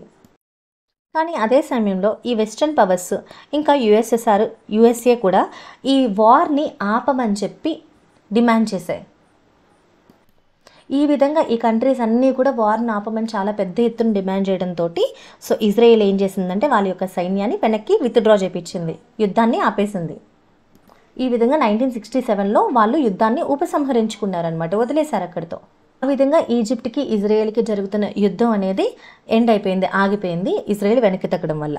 నెక్స్ట్ 1967లో Arabs attacked Israel once again. ఆ తర్వాత మళ్ళీ అరబ్బులు ఇజ్రాయెల్ని అటాక్ చేశారు. Israel decided that offence is the best form of defence and it attacked Egypt and destroyed its entire air force. Israel యొక్క ఐడియాలజీ ఏంటంటే మనల్ని ఎవరు ఏం చేయకుండా ఉండాలంటే మనం కూడా అంతే పెద్ద ఎత్తులో వాళ్ళ మీద దాడి చేయాలి. ఓకే, అప్పుడే మనల్ని మనం డిఫెండ్ చేసుకోగలం అని చెప్పేసి వాళ్ళ యొక్క ఐడియాలజీ అనమాట. సో దానికి వాళ్ళు ఏం చేశారంటే వెంటనే ఈజిప్ట్ మీద చాలా పెద్ద ఎత్తున దాడి చేశారు. ఆ దాడిలో వాళ్ళ యొక్క ఎయిర్ ఫోర్స్ మొత్తం డిస్ట్రాయ్ అయిపోయింది. అంతేకాకుండా it also occupied the territories of Gaza, Golan Heights and the West Bank. Israel, while refusing to return the occupied territories despite UN resolution, agreed for a ceasefire. So అప్పుడు UNO ఇజ్రాయేల్కి కొన్ని guidelines ఇచ్చిందనమాట. మీరు occupy చేసిన ప్రాంతాలని వదిలివేయాలి, పాలస్తీన్కి తిరిగి ఇచ్చేయాలని చెప్పేసి. కానీ Israel ఎంత మాత్రమో కూడా వాళ్ళు ఆక్యుపై చేసిన ల్యాండ్ని తిరిగి ఇవ్వలేదు. సో ఇజ్రాయెల్ ఏం బిలీవ్ చేసిందంటే వాళ్ళు ఆక్యుపై చేసిన ఆ ప్లేసెస్ అన్ని వాళ్ళకి బఫర్ జోన్స్గా ఉంటాయి. అంటే ఈ బఫర్ జోన్స్లో మెయిన్లీ ఇజ్రాయెల్ మీద అటాక్ చేయడానికి చాలామంది అరబ్స్ కొంతమంది టెర్రరిస్ట్ గ్రూప్ని తయారు చేసి అక్కడ నుంచి లైక్ రీసెంట్గా కూడా హమాస్ అనే ఒక టెర్రరిస్ట్ గ్రూప్ని గాజా స్ట్రిప్ నుండి ఇజ్రాయెల్ మీద దాడులు అనేవి చేయించారనమాట. అలాంటివి ఎప్పటి నుంచి జరుగుతున్నాయి. సో వాళ్ళని డిఫెండ్ చేసుకోవడం కోసం మేము వీటిని తిరిగి ఇవ్వము, ఈ ప్లేసెస్ని మేము ఇలా ఆక్యుపై చేసుకుని ఉంచుతామని చెప్పేసి ఆ విధమైన సమాధానం ఇచ్చి వార్ అయితే అంతటితో ఆపేశారనమాట. సో మళ్ళీ 1946లో ఒక ఆర్గనైజేషన్ ఫామ్ అయింది. ఆ ఆర్గనైజేషన్ పేరేంటి? Palestinian liberation organisation, PLO. ఇది 1964 జోర్దాన్లో స్టార్ట్ చేశారు.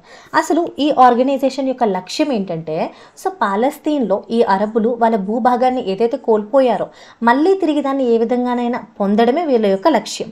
సో ఇక్కడ they added a new dimension by bringing together all the different Arab factions. వాళ్ళు అరబ్ కంట్రీలో ఉన్న అరబ్స్ని అందరినీ కూడా యునైట్ చేసి ఈ డెసిషన్ లేదా ఈ సిచ్యువేషన్ అందరం కలిసికట్టుగా పోరాడాలి అన్నట్టు అరబ్బులందరినీ కూడా మొబిలైజ్ చేశారు. It's aim was to regain the land it last without violence. అంటే ఎటువంటి వైలెన్స్ లేకుండా వాళ్ళు కోల్పోయిన భూభాగాన్ని మళ్ళీ పొందడమే వాళ్ళ యొక్క లక్ష్యంగా స్థాపించారు actually. So in 1967 PLO under the leadership of Yasser Arafat applied pressure and force on Arab states to attack Israel.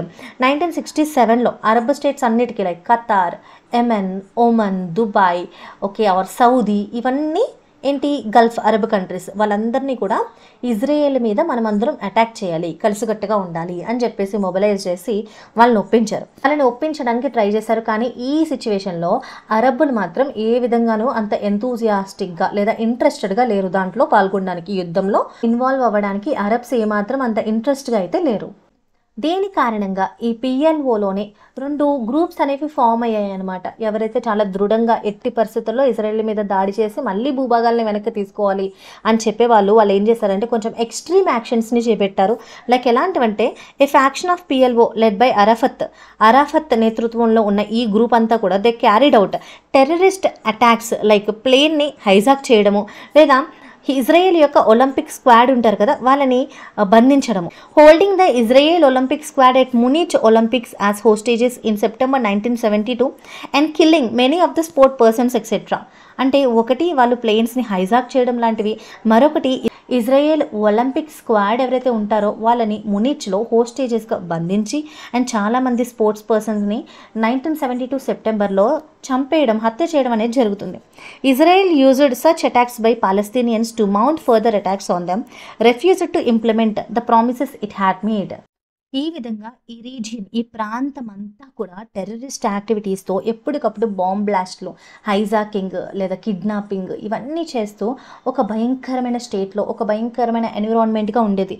So as a result ఇక్కడ డిఫరెంట్ టైప్ ఆఫ్ రిటైలేషన్స్ అనేవి జరిగాయి. అంటే ఎలా అంటే ఈ ప్రాంతం అంతా ఉగ్రవాద దాడులతోటి లేదా ఉగ్రవాద కార్యకలాపాలతోటి నిండిపోయిందనమాట. So the PLO broke into many mutually warring factions. Eventually, Arafat gave up terrorism, agreed to find a peaceful solution by recognizing the formation of Israel. He held negotiations with Israel to end the long war, came to many agreements regarding self-rule for Palestinians. ఈ PLOలో ఒకప్పుడు అధ్యక్షుడిగా ఉన్న అరఫత్ ఎవరైతే ఉన్నారో అతను టెర్రరిజంని మొత్తం పక్కన పెట్టి శాంతి మార్గాన్ని ఎంచుకున్నాడు. సో ఆయన ఇజ్రాయేలీస్తో చర్చలు జరిపి పాలస్తీనియన్స్కు స్వతంత్ర పాలన అంటే అటానమస్ రూలింగ్ పొందడం కోసం చాలా ప్రయత్నాలు చేశారు. అండ్ దానికి ఇద్దరు కూడా ఒప్పుకొని అగ్రిమెంట్ చేసుకున్నారు. ఇజ్రాయెల్ వెస్ట్ బ్యాంక్ నుంచి తమ సైన్యాన్ని ఉపసంహరించుకుందనమాట. వెస్ట్ బ్యాంక్లో ఇజ్రాయెల్, ఇది వెస్ట్ బ్యాంక్ కదా, ఇక్కడ ఇజ్రాయెల్ తన సైన్యాన్ని దింపింది కదా, వాళ్ళందరినీ కూడా మళ్ళీ వెనక్కి విత్డ్రా చేసుకుంది. అండ్ అంతేకాకుండా పాలస్తీన్ ప్రాంతానికి ఓటు హక్కులనిచ్చింది. కానీ ఈ ఒప్పందాలు పూర్తి స్థాయిలో అమలు కాలేదన్నమాట. PLO ఉన్న అరాఫత్ నేతృత్వంలో ఎన్నో అగ్రిమెంట్స్ పాలస్తీనా ఇంకా ఇజ్రాయెల్కి జరిగాయి, కానీ అవేవి కూడా కంప్లీట్గా సక్సెస్ అవ్వలేదు. ఈ అగ్రిమెంట్స్ అన్నీ కూడా ఎందుకు సక్సెస్ఫుల్ అవ్వలేదు అంటే ఇజ్రాయెల్ పాలస్తీన్కి అంతకుముందు వరకు చేసిన ప్రామిసెస్ ఏమీ పూర్తిగా నిలబెట్టుకోలేకపోయింది. ఒకరి మీద ఒకరు అస్తమానం అటాక్స్ చేసుకోవడము, ఒకరు చేసుకోవద్దు ఇంకా వార్స్ ఉండద్దు అని చెప్పినా కూడా ఇద్దరు కూడా డిఫరెంట్ సిచ్యువేషన్స్లో ఎక్కడ తగ్గకుండా ఉండడం వల్ల ఏమైందంటే ఇదంతా చాలా డిఫరెంట్ లెవెల్, ఒక ఎక్స్ట్రీమ్ లెవెల్లోకి వెళ్ళిపోయింది. Many countries agree to recognise the PLO as the legitimate representative of Palestinian state, Arafat as its president. But Arafat died in 2004 due to flu fever. Arafat ఏం చేశారు, ఆయన 2004లో చనిపోయారనమాట. అంతకు ముందు వరకు మిగతా దేశాలన్నీ కూడా PLOని ఒక రిప్రజెంటేటివ్, పాలస్తీన్కి ఒక రిప్రజెంటేటివ్గా గుర్తించి వాళ్ళు హెడ్గా ఉంటారని భావించారు. కానీ ఆయన 2004లో చనిపోయారు. The Palestinians are still fighting for their homeland and peace under very difficult conditions of exile and warfare. మనం ఇది డిస్కస్ చేస్తున్నది 1947 ఆ టైంలో జరిగిన గొడవల గురించి ఈ కాంటెక్స్ట్లో డిస్కస్ చేస్తున్నాం. కానీ దిస్ ఈస్ 2024. ఇంకా ఈ రెండు కంట్రీస్ మధ్య, ఈ రెండు ప్లేసెస్ మధ్య పీస్ అనేది అనేది రాలేదు. ఇంకా హారబుల్ ఇన్సిడెంట్స్ అనేవి ఇప్పుడు జరుగుతున్నాయి. రీసెంట్ టైమ్స్లో ఇంతకన్నా ఘోరమైన యుద్ధాలు అనేవి మనం చాలా ఫుటేజెస్ ద్వారా చూస్తూ ఉన్నాము. So let's hope for the peace. అక్కడ పాలస్తీనియన్స్ ఇంకా వాళ్ళ యొక్క హోమ్ ల్యాండ్ కోసం ఫైట్ చేస్తూనే ఉన్నారు. అక్కడ శాంతి భద్రతలు పొందడం కోసం ప్రజలందరూ ఎదురు చూస్తూనే ఉన్నారు. Let's hope for piece in that area. Okay, now let's అర్థమైంది కదా ఈ కాంటెక్స్ట్ అంతా. ఐ కెన్ అండర్స్టాండ్ ఇది చాలా డెప్త్ కాన్సెప్ట్, బట్ నేను చెప్పిన ఆ బ్రీఫ్ డిస్క్రిప్షన్ మీరు గుర్తుపెట్టుకోండి. That is all about this issue అనమాట. డీప్గా తెలుసుకోవాలంటే చాలా డెప్త్ ఉంటుంది. ఇదంతా మీరు గుర్తుపెట్టుకోండి, అసలు ఏంటి సమరీ ఏంటనేది. The growth of nationalism in middle eastern కంట్రీస్లో ఒక జాతీయవాదం ఎలా పెరిగిందో ఈ కాన్సెప్ట్ ద్వారా తెలుసుకుందాం. ఈ కాంటెక్స్ట్లో తరచూ యుఎస్ ఇజ్రాయెల్కి సపోర్ట్గా ఉండేది. దీనివల్ల పాలస్తీనియన్స్ అందరిలో కూడా ఒక థ్రెట్, ఒక భయము లేదా ఒక అశాంతి, అభద్రతా భావనలు అంటే ఇన్సెక్యూర్ ఫీలింగ్స్ అనేవి ఉండేవి. ఈ కారణం వల్ల ఈ ప్రాంతంలో పాలస్తీనియన్స్కి అమెరికా పట్ల కొన్ని వ్యతిరేక భావనలు అనేవి పెరుగుతూ వచ్చాయి. ఆన్ ద అదర్ హ్యాండ్ ప్రజలందరూ ఏం కోరుకుంటున్నారు, ఈ ప్రాంతంలో ఆయిల్ రిజర్వ్స్ ఉన్నాయి కదా, they were available to US and its allies. అంటే యుఎస్ కంట్రీ ఇంకా దాని యొక్క మిత్ర రాజ్యాలన్నీ కూడా ఈ మిడిల్ ఈస్టర్న్ కంట్రీస్లో ఉన్న ఆయిల్ రిజర్వ్స్ని కంట్రోల్ చేసి దాని పట్ల దాని యొక్క లాభాలన్నీ వాళ్ళు పొందుతున్నారు. సో ఇక్కడున్న ప్రజలందరూ కూడా అవన్నీ కామన్ పీపుల్ యొక్క వెల్ఫేర్ కోసం యూజ్ చేయబడాలి అనేసి కోరుకుంటున్నారు. ఎందుకంటే అదొక డెజర్ట్ ఏరియా, వాళ్ళకి ఏ ఇతర రిసోర్సెస్ అనేవి ఉండవన్నమాట. So 1968లో A coup took place in Iraq in which Saddam Hussein came to power with the twin slogan of Arab nationalism and socialism. అంటే ఇరాక్ ఇంకా లిబియా లాంటి ప్రాంతాల్లో సోషలిజం ఆధారంగా నేషనలిస్టిక్ మూవ్మెంట్స్ అనేవి start అయ్యాయి.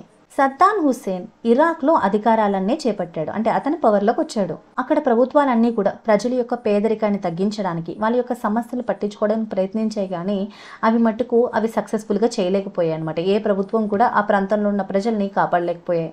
In many cases, the opposition to US and US-backed regimes took religious colors. Nationalist forces, instead of supporting the idea of equitable distribution of wealth and opportunity, fostered the idea of establishing religious orthodoxy in the countries. A revolution took place in Iran in 1979 in which the old king of Iran was removed and a new government jointly controlled by Shia Islamic clerics and democratically elected leaders was established. ఇక్కడ ఎక్కువ సందర్భాల్లో America మరియు అమెరికాకి support ఇచ్చే ప్రభుత్వాలకి వ్యతిరేకంగా religious groups అనేవాళ్ళు కొన్ని మూమెంట్స్ని స్టార్ట్ చేశారు. ఇక్కడ నేషనలిస్టిక్ పవర్స్గా ఉన్న వాళ్ళందరూ కూడా ఆ ఏరియా నుంచి వచ్చే రీసోర్సెస్, వాటి నుంచి వచ్చే రెవెన్యూ లేదా అక్కడ ఉపాధి అవకాశాలు ఇవన్నీ కూడా అక్కడ లోకల్ పీపుల్కి రావాలని చెప్పేసి డిమాండ్ చేశారు. ఈ సందర్భాల్లో అమెరికాకి సపోర్ట్ ఇచ్చే ప్రభుత్వాలకి, కంట్రీస్కి వ్యతిరేకంగా సో ఇక్కడ ఒక రిలీజియస్ మూమెంట్ అనేది స్టార్ట్ చేశారు. ఈ నేషనలిస్టిక్ ఫీలింగ్స్ ఉన్న వ్యక్తులందరూ కూడా సో ఒక ప్రదేశంలో ఉన్న రీసోర్సెస్ అన్ని ప్రజలకి ఈక్వల్గా డిస్ట్రిబ్యూట్ చేయబడాలి. లైక్ రెవెన్యూ కానివ్వండి, ఉద్యోగ అవకాశాలు కానివ్వండి, ఏదైనా ప్రజలందరికీ ఈక్వల్గా డిస్ట్రిబ్యూట్ చేయబడాలి అనే దానికన్నా ఎక్కువ సపోర్ట్ వాళ్ళు రిలీజియస్ ఆర్థడాక్సీకి ఇవ్వడం స్టార్ట్ చేశారు. అంటే మతపరమైన ధార్మికత్వాన్ని ఎక్కువగా ప్రోత్సహించారు. మరి ఈ రిలీజియస్ రివల్యూషన్ ఎప్పుడు జరిగిందంటే 1979లో ఇరాన్లో the old king of Iran who was supported by US, ఇతను యుఎస్ గవర్నమెంట్ చేత సపోర్ట్ చేయబడేవారు. అందుకని చెప్పేసి ఈయన్ని తీసేసి అక్కడ ఒక కొత్త గవర్నమెంట్ని ఫామ్ చేశారు. ఆ గవర్నమెంట్ రిలీజియస్ చట్టాల ప్రకారం నడుస్తుందన్నమాట. మామూలుగా డెమోక్రసీ కానివ్వండి, కమ్యూనలిస్టిక్ ఐడియాస్ కానివ్వండి, ఇవన్నీ ఒక పొలిటికల్ ఐడియాలజీస్తో ఉంటాయి. కానీ ఈ ఇరాక్ ఈ ప్రాంతంలో వీళ్ళు ఇస్లామిక్ రూల్స్ ప్రకారం ఒక రిలీజియస్ ఆర్థడాక్సీ లేదా ఒక రిలీజియస్ టైప్ ఆఫ్ గవర్నమెంట్ని క్రియేట్ చేయాలని అనుకున్నారు. ఆ ప్రకారంలోనే సో ఇరాన్లో అప్పటి వరకు ఉన్న ఆ పాత రాజు ఎవరైతే ఉన్నారో 1979లో ఆయన యుఎస్ గవర్నమెంట్ చేత సపోర్ట్ చేయబడ్డాడని చెప్పేసి ఆయన్ని రిమూవ్ చేసి అక్కడ ఒక కొత్త గవర్నమెంట్ని ఫామ్ చేశారు. ఆ కొత్త గవర్నమెంట్ షియా ఇస్లామిక్ రూల్స్ ద్వారా పరిపాలించబడుతుంది. Democratically elected leaders was established. అంటే షియా ముస్లిం యొక్క లీడర్స్, పండితులు ప్లస్ ముస్లిం ప్రజలు వాళ్ళందరూ కలిసి ఎన్నుకున్న వ్యక్తులు అక్కడ గవర్నమెంట్ని ఫామ్ చేశారు. The Taliban which took over Afghanistan after withdrawal of Soviet troops similarly established an extremist Islamic state. These states tried to force all the people to strictly follow the rules. మనం ముందు పారాగ్రాఫ్స్లో చూసాం కదా, ఈవెన్ ఆఫ్ఘనిస్తాన్లో కూడా Soviet union troops వెనక్కి తగ్గిపోయిన తర్వాత పూర్తిగా ఆ ప్లేస్ని తాలిబాన్లు వాళ్ళ యొక్క కంట్రోల్లోకి తెచ్చుకున్నారు. ఆ తర్వాత వాళ్ళు ఏం చేశారంటే ఒక రిపబ్లిక్ గవర్నమెంట్ని తీసివేసి వాళ్ళు రిలీజియస్ రూల్ ప్రకారం ఒక ఇస్లామిక్ షరియా లాని తీసుకొచ్చారనమాట. ఆ చట్ట ప్రకారం అక్కడ చట్టాలన్నీ కూడా వాళ్ళకి మతపరంగా మతానికి సంబంధించినవిగా ఉంటాయి. అండ్ వాళ్ళందరూ కూడా ప్రజలందరినీ కూడా ఖచ్చితంగా అవే ఫాలో అవ్వాలి అని చెప్పేసి ఫోర్స్ చేసేవారు. And in many cases the meant of denial of basic freedom and equality of opportunities to women and religious minorities. ఈ కాంటెక్స్ట్లో మీరు చూస్తే ఆఫ్ఘనిస్తాన్ అనే దేశం నుండి రష్యన్ సోవియట్ యూనియన్ ట్రూప్స్ ఎవరైతే ఉన్నారో సైనిక దళాలు వాళ్ళు వెనక్కి తగ్గి ఆ ప్లేస్ని వదిలేసిన తర్వాత తాలిబాన్లు పూర్తిగా ఆ ప్రాంతాన్నంతా వాళ్ళ కంట్రోల్లోకి తీసుకొచ్చి ఆ ప్రాంతంలో ఒక ఇస్లామిక్ స్టేట్గా మార్చారు. వాళ్ళు ఒక ఎక్స్ట్రీమిస్ట్ ఇస్లామిక్ స్టేట్గా మార్చి అక్కడ ఇస్లామిక్ రాష్ట్రాన్ని స్థాపించారు. ఈ రాష్ట్రాలన్నీ కూడా వాళ్ళ యొక్క గ్రంథాలు ఏవైతే ఉంటాయో ఆ గ్రంథాల్లో ఇచ్చిన రూల్స్ అండ్ రెగ్యులేషన్స్ ప్రకారం చాలా స్ట్రిక్ట్ రూల్స్ని అనుసరించడానికి ప్రజల్ని చాలా బలవంతం చేసేవారు. ఇప్పుడు మీరు చూస్తే ప్రపంచంలో different type of government systems ఉంటాయి. లైక్ మోనార్కీ కానివ్వండి, డెమోక్రసీ, ప్రజెంట్ అయితే కమ్యూనలిజం, క్యాపిటలిజం, డెమోక్రసీ అని.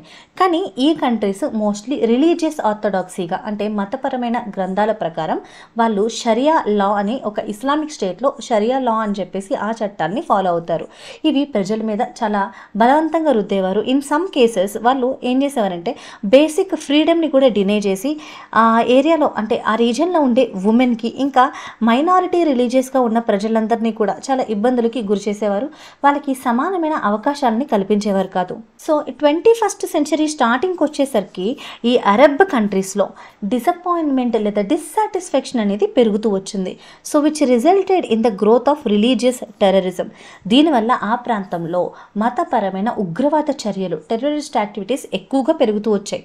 కొంతమంది అరబ్ టెర్రరిస్టులు అమెరికాలోని 2 విమానాలను హైజాక్ చేసి వాటితో న్యూయార్క్లోని వరల్డ్ ట్రేడ్ సెంటర్ని ఢీకొట్టారు. దాంతో ఎంతోమంది చనిపోయారు. So killing thousands of people, వేల కొద్ది జనాలు చనిపోయారు. This led to a war against the Taliban. So దీనివల్ల అక్కడ ఒక పెద్ద యుద్ధానికి దారితీసింది.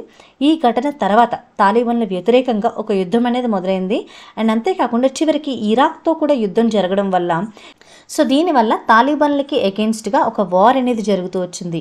ఈవెన్చువల్లీ ఇదే యుద్ధం ఇరాక్కి వ్యతిరేకంగా జరుగుతూ వచ్చింది. ఇవన్నీ కూడా మీరు రీసెంట్ మ్యాగజైన్స్ ఇంకా న్యూస్ పేపర్స్లో చూసే ఉంటారు. This is all about the middle eastern countries. ముందైతే మనం పాలస్తీన్, ఇజ్రాయెల్ ఆ 2 కంట్రీస్ మధ్య, ఆ 2 రీజియన్స్ మధ్య జరుగుతున్న వార్ గురించి తెలుసుకున్నాము. ఎందుకో మీకు బాగా అర్థమైంది కదా. తర్వాత మనం ఈ ఇరాక్, ఇరాన్లో జరిగిన పరిస్థితుల గురించి అర్థం చేసుకున్నాం. Now let us understand about peace movements, collapse of USSR and end of the cold war. ఈ పీస్ మూమెంట్స్ ఏంటనేది చూద్దాము. సో కాలం గడిచే కొద్దీ USSR ఇంకా USA ఈ 2 పవర్ బ్లాక్స్ చేసే కోల్డ్ వార్ మీద ప్రజలు ట్రెమెండస్గా ప్రెషరైజ్ చేస్తూ తిరుగుబాటు చేస్తూ వచ్చారు.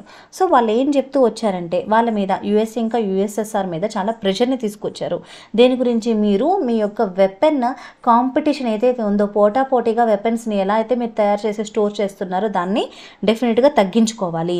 అంతేకాకుండా మీ దగ్గరున్న అణు ఆయుధాలు, న్యూక్లియర్ బాంబింగ్స్ ఏవైతే ఉన్నాయో వాటన్నింటినీ రద్దు చేయాలి అని చెప్పి ప్రజలందరూ చాలా పెద్ద ఎత్తున ప్రెషరైజ్ చేశారు. సో ప్రజల నుంచి వచ్చిన ఈ ఒత్తిడి, ఈ ప్రెషర్ వల్ల USSR ఇంకా USA ఈ 2 దేశాలు కూడా వాళ్ళ దగ్గర ఉన్న ఈ వెపన్స్ ఏదైతే ఉన్నాయో వాటిని తగ్గించుకోవడం స్టార్ట్ చేశారు. సో ఇదంతా కూడా మనం ఇక్కడ గమనిస్తే 1985 నుంచి 1999 వచ్చేసరికి వీళ్ళ యొక్క న్యూక్లియర్ వెపన్స్ టెస్ట్ చేసే విధానం కానీ వాళ్ళ యొక్క వెపన్ స్టోరేజ్ కానీ అదంతా తగ్గుతూ వచ్చింది. ఆయన సోవియట్ యూనియన్ యొక్క పాలిటిక్స్ని మరింత ఓపెన్ చేసి కొన్ని రాడికల్ చేంజెస్ తీసుకురావడానికి ప్రయత్నించారు. ఆయన ఒక లిబరల్ లీడర్గా వాళ్ళ యొక్క ఆర్థిక స్థితిగతుల్ని, ఫైనాన్షియల్ సిచ్యువేషన్స్ని ఇంప్రూవ్ చేసుకోవడం కోసం చాలా ట్రై చేశారు. ఇందులో భాగంగా ఆయన ప్రవేశపెట్టిన రీఫార్మ్స్ని గ్లాస్నోయిస్ట్ ఇంకా పెరెస్ట్రోయికా అనేసి అంటారు.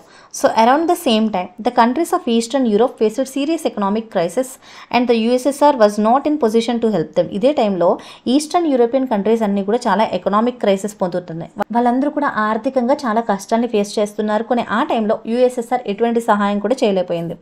As a result popular movement demanding freedom, democracy and economic reforms swept across the eastern Europe అంతటా కూడా ప్రజలందరూ తిరుగుబాటు చేయడం స్టార్ట్ చేశారు, ఉద్యమాలు చేయడం స్టార్ట్ చేశారు. ఎందుకోసం? వాళ్ళకి స్వతంత్రం, స్వేచ్ఛ కావాలి, ప్రజాస్వామ్యం కావాలి అండ్ ఎకనామిక్ రిఫార్మ్స్ అంటే వాళ్ళకి డబ్బులకి ప్రాబ్లం లేకుండా, వాళ్ళ తిండికి ప్రాబ్లం లేకుండా, వాళ్ళ కంట్రీ యొక్క ఫైనాన్షియల్ సిచ్యువేషన్స్ మెరుగుపడడం కోసం వాళ్ళు డిమాండ్స్ చేస్తూ వచ్చారు.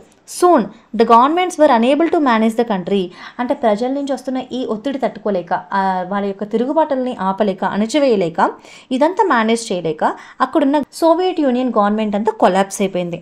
This is the best symbolized by breaking down of infamous Berlin Wall that separated Eastern and Western Germany and symbolized the unpopular control of USSR over Germany.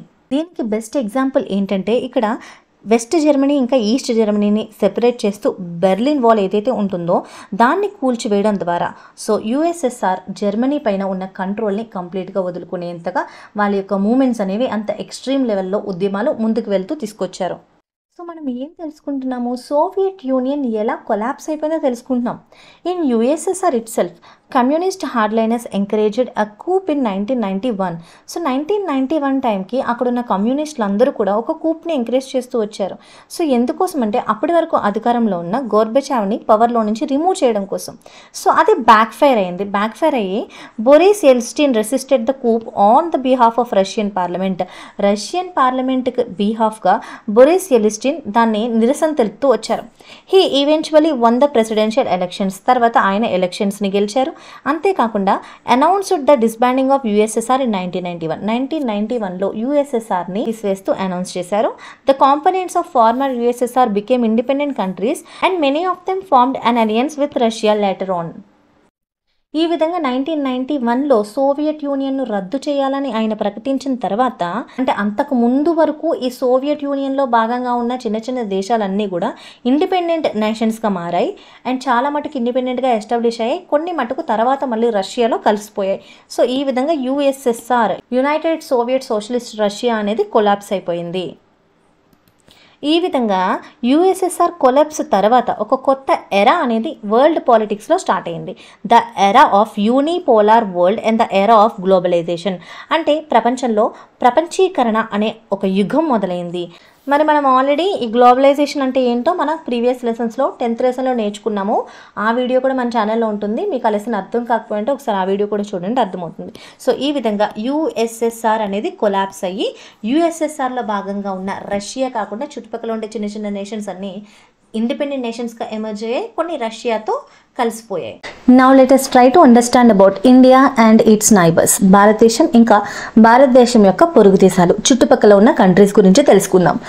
మనం already before paragraphs ద్వారా NAM non alignment మూమెంట్కి India ఒక ఫౌండర్గా వ్యవహరిస్తుంది అని మనం తెలుసుకున్నాం. అంటే ఎప్పుడైతే USA ఇంకా USSR 2 పవర్ బ్లాక్స్గా విడిపోయిందో ఇండియా ఇంకా ఇండియా లాంటి ఇతర దేశాలన్నీ కూడా ఆ 2 పవర్ బ్లాక్స్లో చేరకుండా ఇండిపెండెంట్గా ఉండాలి అన్న నిర్ణయం తీసుకున్నారు.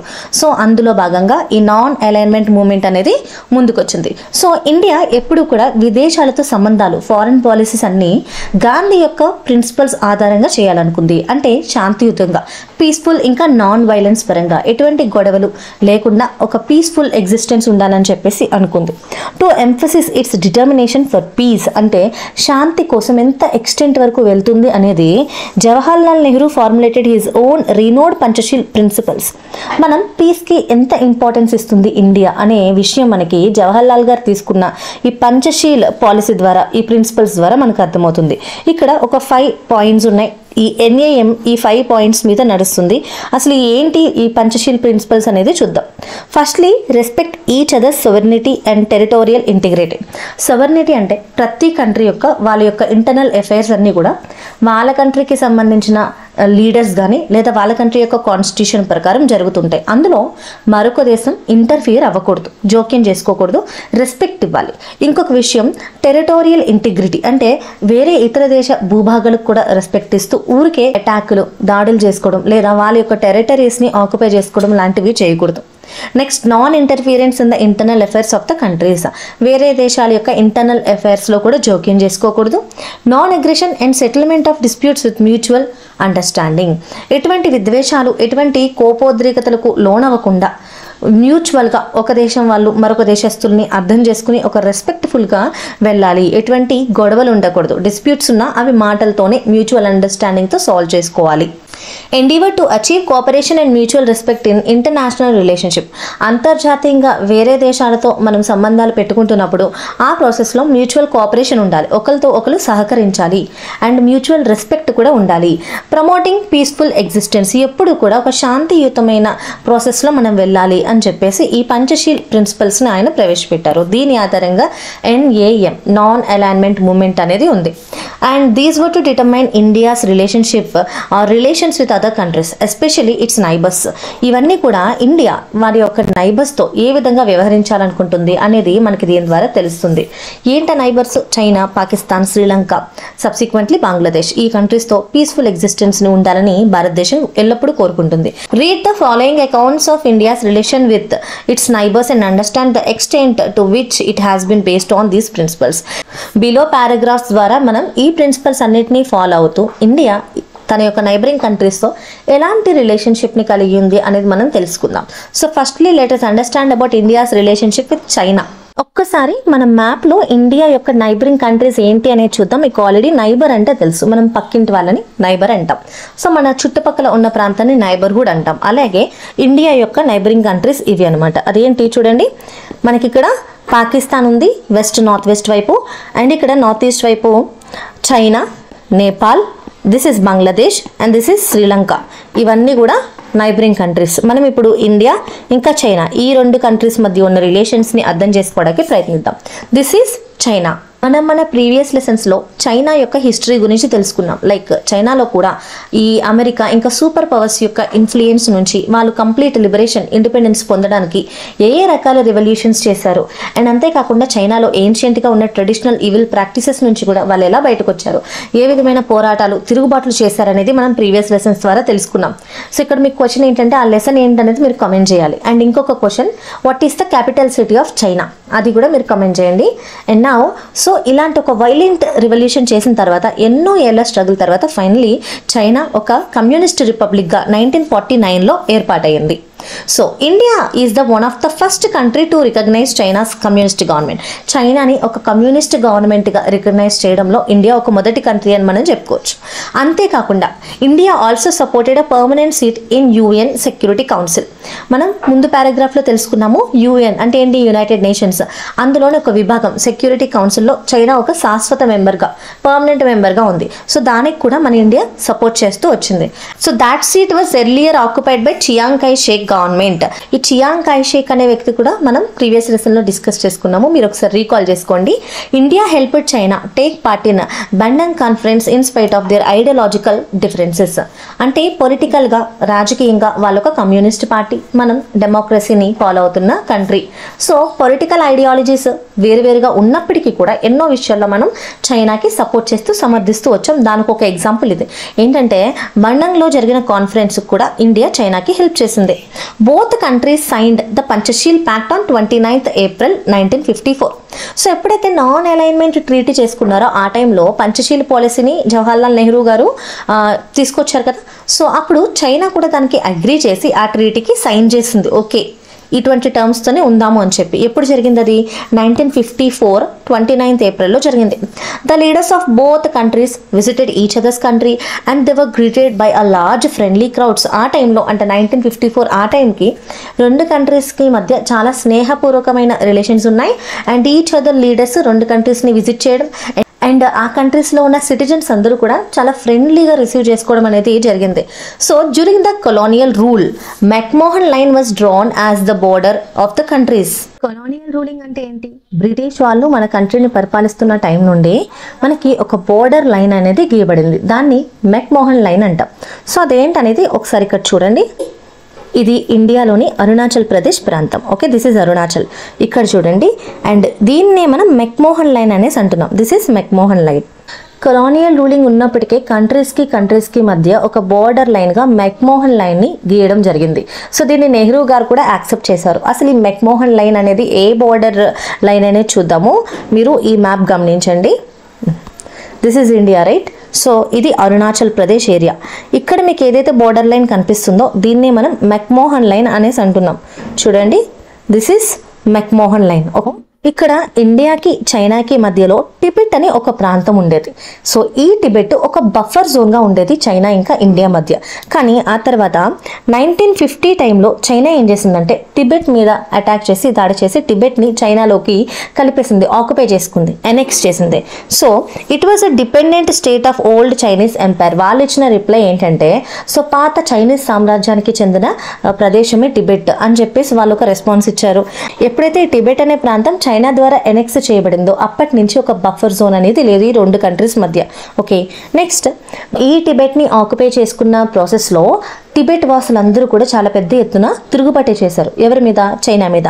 సో ఆ టైంలోనే చాలామంది ఈ టిబెటన్ వాసులు అంటే టిబెట్కి చెందిన జనాలు అండ్ వాళ్ళ యొక్క లీడర్ దలైలామా వీళ్ళందరూ కూడా ఆ ప్లేస్ నుంచి వాళ్ళని వాళ్ళు కాపాడడం కోసం అంటే వాళ్ళని వాళ్ళు కాపాడుకోవడం కోసం ఆ ప్లేస్ నుంచి పారిపోయి భారతదేశానికి షెల్టర్ని ఆశ్రయిస్తూ వచ్చారు.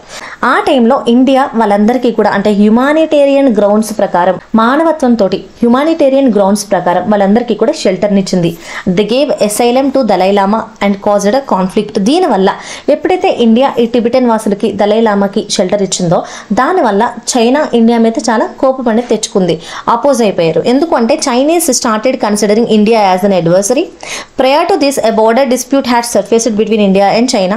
China laid claim to accession area in Ladakh region and much of Arunachal Pradesh. Despite many efforts and long discussions, the conflicts have not been resolved till today. అంటే ఆల్రెడీ అంతకుముందే చిన్న చిన్న బోర్డర్ ఇష్యూస్ అనేవి India ఇంకా చైనాకు ఉంది. And ఈ పరిస్థితితోటి India ఇంకా చైనా మధ్య రిలేషన్స్ ఏవైతే ఉన్నాయో అవి ఇంకా వర్స్ట్ కండిషన్లోకి వెళ్ళిపోయాయి. ఆ బోర్డర్ ఇష్యూ ఏంటంటే ఇది ఇండియా, ఇదంతా చైనా. ముందు నుంచి కూడా చిన్న చిన్న బోర్డర్ ఇష్యూస్ బోర్డర్ డిస్ప్యూట్స్ అనేవి ఇండియా ఇంకా చైనాకు ఉన్నాయి. అందులో మెయిన్లీ ఆల్రెడీ ఇప్పుడు మనం మెక్మోహన్ లైన్ గురించి తెలుసుకున్నాం కదా, అలాగే సో ఈ ప్రదేశంలో మనకి ఇంకొక బోర్డర్ లైన్ ఉంది, దాన్ని లైన్ ఆఫ్ యాక్చువల్ కంట్రోల్ అంటాము. సో ఇక్కడ ఇదంతా లడాక్ రీజియన్ కదా, ప్రస్తుతం లడాక్ ఒక యూనియన్ టెరిటరీ, ఇది జమ్మూ అండ్ కాశ్మీర్. సో లడాక్లో నార్త్ వైపున చాలా మటుకు టెరిటరీ ఆల్రెడీ చైనా ఆక్యుపై చేసేసుకుని ఉంది, దాన్నే అక్సై చిన్ అంటారు. సో ఇది ఇప్పుడు చైనా కంట్రోల్లో ఉంది. ఈవెన్ ఇటు సైడ్ ఇది కూడా మనం ప్రీవియస్ లెసన్స్లో నేర్చుకున్నాము. ఈవెన్ పాకిస్తాన్ కూడా ఈ నార్దర్న్ పార్ట్స్ కాశ్మీర్ యొక్క నార్దర్న్ పార్ట్స్ అన్ని ఆక్యుపై చేసుకుంది, దాన్నే మనం POK పాక్ ఆక్యుపైడ్ పాకిస్తాన్గా పిలుస్తున్నాం. So this is the border issue between these two countries. ఈ ఇష్యూ సాల్వ్ అవ్వడానికి ఎన్నో డిస్కషన్స్ చేశారు, అయినా సరే ఆ డిస్ప్యూట్స్ అనేవి సాల్వ్ అవ్వలేదు, ఇప్పటికీ కూడా సాల్వ్ అవ్వలేదు. China tried to invade Indian territories in 1962. ఆ తర్వాత 1962లో ఇండియాని అటాక్ చేయడానికి చైనా ట్రై చేసింది, ఇండియా మీద ఆక్యుపై చేసుకోవడానికి ఒక దాడి చేసింది. ఆ టైంలో మరి అంతకు ముందే పీస్ ట్రీటీస్ అన్ని వాళ్ళు సైన్ చేశారు కదా, మీకు గుర్తుందా? మనం పంచశీల్ పాలసీ గురించి డిస్కస్ చేసాము, నాన్ అలైన్మెంట్ ట్రీటీ గురించి డిస్కస్ చేసాము. ఆ రెండు కూడా చైనా ఒప్పుకుని సైన్ చేసింది. బట్ వాటిని వైలేట్ చేస్తూ వాటిని ఉల్లంఘిస్తూ ఆ ట్రీటీస్ అన్ని పక్కన పెట్టేసి ఇండియాని ఆక్యుపై చేసుకోవడానికి వాళ్ళు ఒక దాడి చేశారు. ఆ టైంలో ఇండియా అంత ప్రిపేర్డ్గా లేదు, ఎందుకంటే ఇది ఒక సర్ప్రైజ్ అటాక్ అనమాట. వాళ్ళు అసలు ఎక్స్పెక్ట్ చేయలేదు ఇలాంటి ఒక అటాక్ వస్తుందని చెప్పేసి. అందుకే దానివల్ల చాలా ఎక్కువ మొత్తంలో లాసెస్ అనేది చూడాల్సి వచ్చింది. చాలా మంది సైనికులు ప్రాణాలు కోల్పోయారు ఈ వార్లో. ఈవెన్చువల్లీ ఈ వార్లో చైనా వాళ్ళు మట్టుకు భూభాగాన్ని ఆక్యుపై చేసుకుంది, ఇందాక మనం డిస్కస్ చేసుకున్నాము. So China declared unilateral ceasefire and withdrew its troops to pre-war position. ఆ తర్వాత చైనా ఈ యుద్ధాన్ని ఆపివేసి వాళ్ళ యొక్క ట్రూప్స్ సైనికుల్ని వెనక్కి తీసుకుంది. సో దీని తర్వాత ఒక డికేడ్ వరకు కూడా ఇండియా ఇంకా చైనా మధ్య రిలేషన్స్ అనేవి డిస్ప్యూటెడ్గానే ఉంటూ వచ్చాయి. ఇండియా ఇంకా చైనా ఈ రెండు కంట్రీస్ మధ్య కూడా అనేక రకాలైన వివాదాలు డిస్ప్యూట్స్ ఉన్నప్పటికీ, ఈ రెండు కంట్రీస్ మధ్య ఎన్నో యుద్ధాలు జరిగినప్పటికీ కూడా ప్రజెంట్ చూసుకుంటే ఈ రెండు దేశాలు కూడా ఆర్థికంగా ఎకనామికల్గా ఎదగాలనుకుంటున్నాయి. సో వాళ్ళు గ్లోబల్ వైజ్గా ఒక కాంపిటీటర్స్గా కనిపిస్తున్నారు. అండ్ బోర్డర్స్లో కూడా రెండు గవర్నమెంట్స్ కూడా ఎటువంటి డిస్టర్బెన్స్ వైలెన్స్ లేకుండా పీస్ మెయింటైన్ అవ్వడం కోసం తగిన చర్యలన్నీ తీసుకున్నారు. Next India relations with Pakistan తోటి ఇండియాకు ఉన్నటువంటి రిలేషన్ ఏంటనేది తెలుసుకుందాం. భారత్ ఇంకా పాకిస్తాన్ గురించి మనం మన ప్రీవియస్ లెసన్స్ ద్వారా చాలా మటుకు ఇన్ఫర్మేషన్ తెలుసుకున్నాము. మీకు ఆల్రెడీ తెలుసు ఇండిపెండెన్స్ వచ్చిన తర్వాత ఎప్పుడైతే ఇండిపెండెన్స్ వచ్చిందో, ఎలా వచ్చింది ఆ ఇండిపెండెన్స్? బ్రిటిష్ వాళ్ళు మన దేశాన్ని 2 విధాలుగా విభజించారు. పాకిస్తాన్ ఇంకా ఇండియా పార్టీషన్ అనేది జరగడంతో ఈ 2 కంట్రీస్ కూడా స్వతంత్రం అనేది వచ్చింది. స్వతంత్రం వచ్చినప్పటి నుంచి కూడా ఇండియా ఇంకా పాకిస్తాన్ మధ్య ఉన్న ఒక పెద్ద వివాదం కాశ్మీర్. సో ఈ కాశ్మీర్ కోసం ఎన్నో యుద్ధాలు, గొడవలు అనేవి జరిగాయి. అండ్ ఈ ప్రాంతాన్ని అంతటిని కూడా వాళ్ళే ఆక్యుపై చేసుకుని ఉన్నారు. ఇది కూడా ఆల్రెడీ మీకు చెప్పాను, దీన్ని POK అంటారని. ఈ కాశ్మీర్ కోసం మొట్టమొదటిగా ఈ 2 కంట్రీస్ మధ్య యుద్ధం ఎప్పుడు జరిగింది? 1947లో. మనకి 1947లో ఇండిపెండెన్స్ వచ్చిన తర్వాత 1947 to 1948 ఈ టైం పీరియడ్లో కాశ్మీర్ కోసం ఈ 2 కంట్రీస్ మధ్య మొదటిగా యుద్ధం అనేది జరిగింది. కానీ ఈ యుద్ధం వల్ల, ఈ వార్ వల్ల కాశ్మీర్ ప్రాబ్లం ఏమీ సాల్వ్ అవ్వలేదు. అండ్ ఈ కాశ్మీర్ ప్రాంతం 2 భాగాలుగా డివైడ్ అవ్వబడింది. ఈ ప్రాంతం అంతా కూడా పాకిస్తాన్ కంట్రోల్లో, పాక్ ఆక్యుపైడ్ కాశ్మీర్గా ఉంది. అండ్ ఈ ప్రాంతం అంతా మన ఇండియన్ కంట్రోల్లో కాశ్మీర్గా ఉంది. ఈ రెండింటిని విభజిస్తూ ఉన్న ఒక బౌండరీ లైన్ ఆఫ్ కంట్రోల్ అని చెప్తాం. మొదటగా 1947 to 48లో యుద్ధం జరిగింది. మళ్ళీ ఇంకోసారి 1965లో కూడా యుద్ధం జరిగింది. అది ఎలా అనేది తెలుసుకుందాము. ఇక్కడ 1965 టైంకి ఇండియా యొక్క ప్రైమ్ మినిస్టర్ ఎవరు? లాల్ బహదూర్ శాస్త్రి గారు. సో ఆ టైంలో లాల్ బహదూర్ శాస్త్రి గారు ప్రధానమంత్రిగా ఉన్నప్పుడు పాకిస్తాన్ యొక్క మిలిటరీ లీడర్, ఆయన యొక్క నాయకత్వం కింద జనరల్ అయూబ్ ఖాన్ ఆధీనంలో ఉండేది పాకిస్తాన్. సో ఈ అయూబ్ ఖాన్ కాశ్మీర్ తిరుగుబాటును ఇంకా ఎక్కువగా ప్రేరేపించాడు.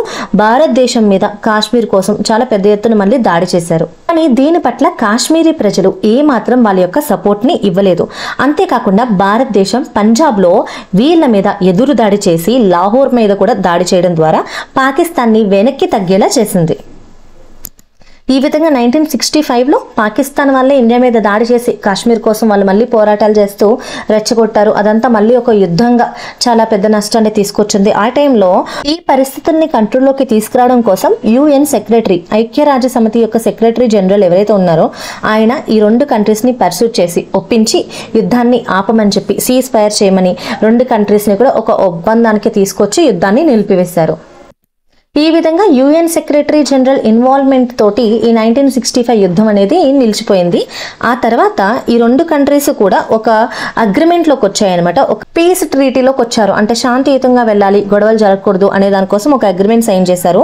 సో అది ఎక్కడ జరిగిందంటే ఎట్ తష్కెంత్లో జరిగింది. అది 1966లో పాకిస్తాన్ ఇంకా ఇండియన్ ప్రైమ్ మినిస్టర్స్ ఇద్దరు కూడా అందులో సైన్ చేశారు. ఇన్ ద బిగినింగ్ ఆఫ్ 1970, అంటే ఇప్పటి వరకు 2 యుద్ధాల గురించి మనం మాట్లాడుకున్నాము. ఇప్పుడు మళ్ళీ 1970లో ఇంకొక పెద్ద యుద్ధం జరిగింది. పాకిస్తాన్ వాళ్ళు మళ్ళీ ఇంకో యుద్ధానికి వచ్చారు. అది 1970లో జరిగింది. అదేంటనేది మనం ఈ పారాగ్రాఫ్ ద్వారా తెలుసుకుందాం. 1917లో పాకిస్తాన్లో ఒక ఎకనామిక్ క్రైసిస్ అనేది స్టార్ట్ అయింది. ఆ టైంలో పాకిస్తాన్కి మిలిటరీ డిక్టేటర్గా జనరల్ యహియా ఖాన్ అనే వ్యక్తి ఉన్నారు. ఆయన ప్రజలందరికీ కూడా నేను డెమోక్రటిక్ గవర్నమెంట్ని స్థాపిస్తాను అని ప్రామిస్ చేసి ఎలక్షన్స్ని ఆర్డర్ చేశారు. ఎలక్షన్స్ కండక్ట్ చేయాలి అని చెప్పేసి ఆయన పిలుపునిచ్చారనమాట. The election produced a split verdict. West Pakistan won by Zulfikar Ali. Actually మనం ఈ విషయం కూడా మన పాత లెసన్స్లో తెలుసుకున్నాము. ఇప్పుడు మీ అందరికీ తెలిసిన పాకిస్తాన్ ఇది. కానీ ఎప్పుడైతే 1947లో పాకిస్తాన్ ఏర్పాటైందో అప్పుడు వెస్ట్ పాకిస్తాన్ అండ్ ఇప్పుడు బంగ్లాదేశ్గా ఉన్న ప్రాంతం కూడా పాకిస్తాన్గా పిలువబడేది. ఈ 2 కూడా వెస్ట్ పాకిస్తాన్ అండ్ ఈస్ట్ పాకిస్తాన్గా పాకిస్తాన్ కిందనే ఉండేవి.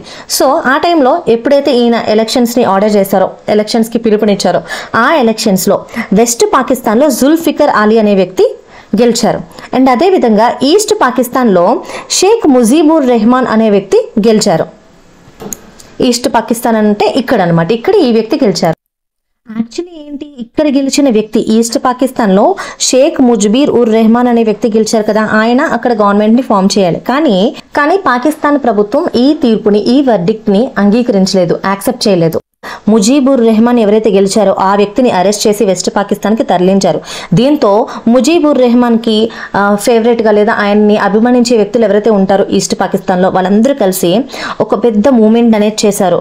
సో ఈస్ట్ పాకిస్తాన్లోని ప్రజలందరూ కలిసి పోరాడిన ఆ రివోల్ట్నే మనం ఇక్కడ ముక్తి బాహిని అని పిలుస్తారు. Okay, India under it's prime minister Indira Gandhi. So ఆ సమయంలో భారతదేశం యొక్క prime minister Indira Gandhi so began to provide support to it and try to win international support for it's cause. India also signed a treaty of friendship with USSR which promised to support India.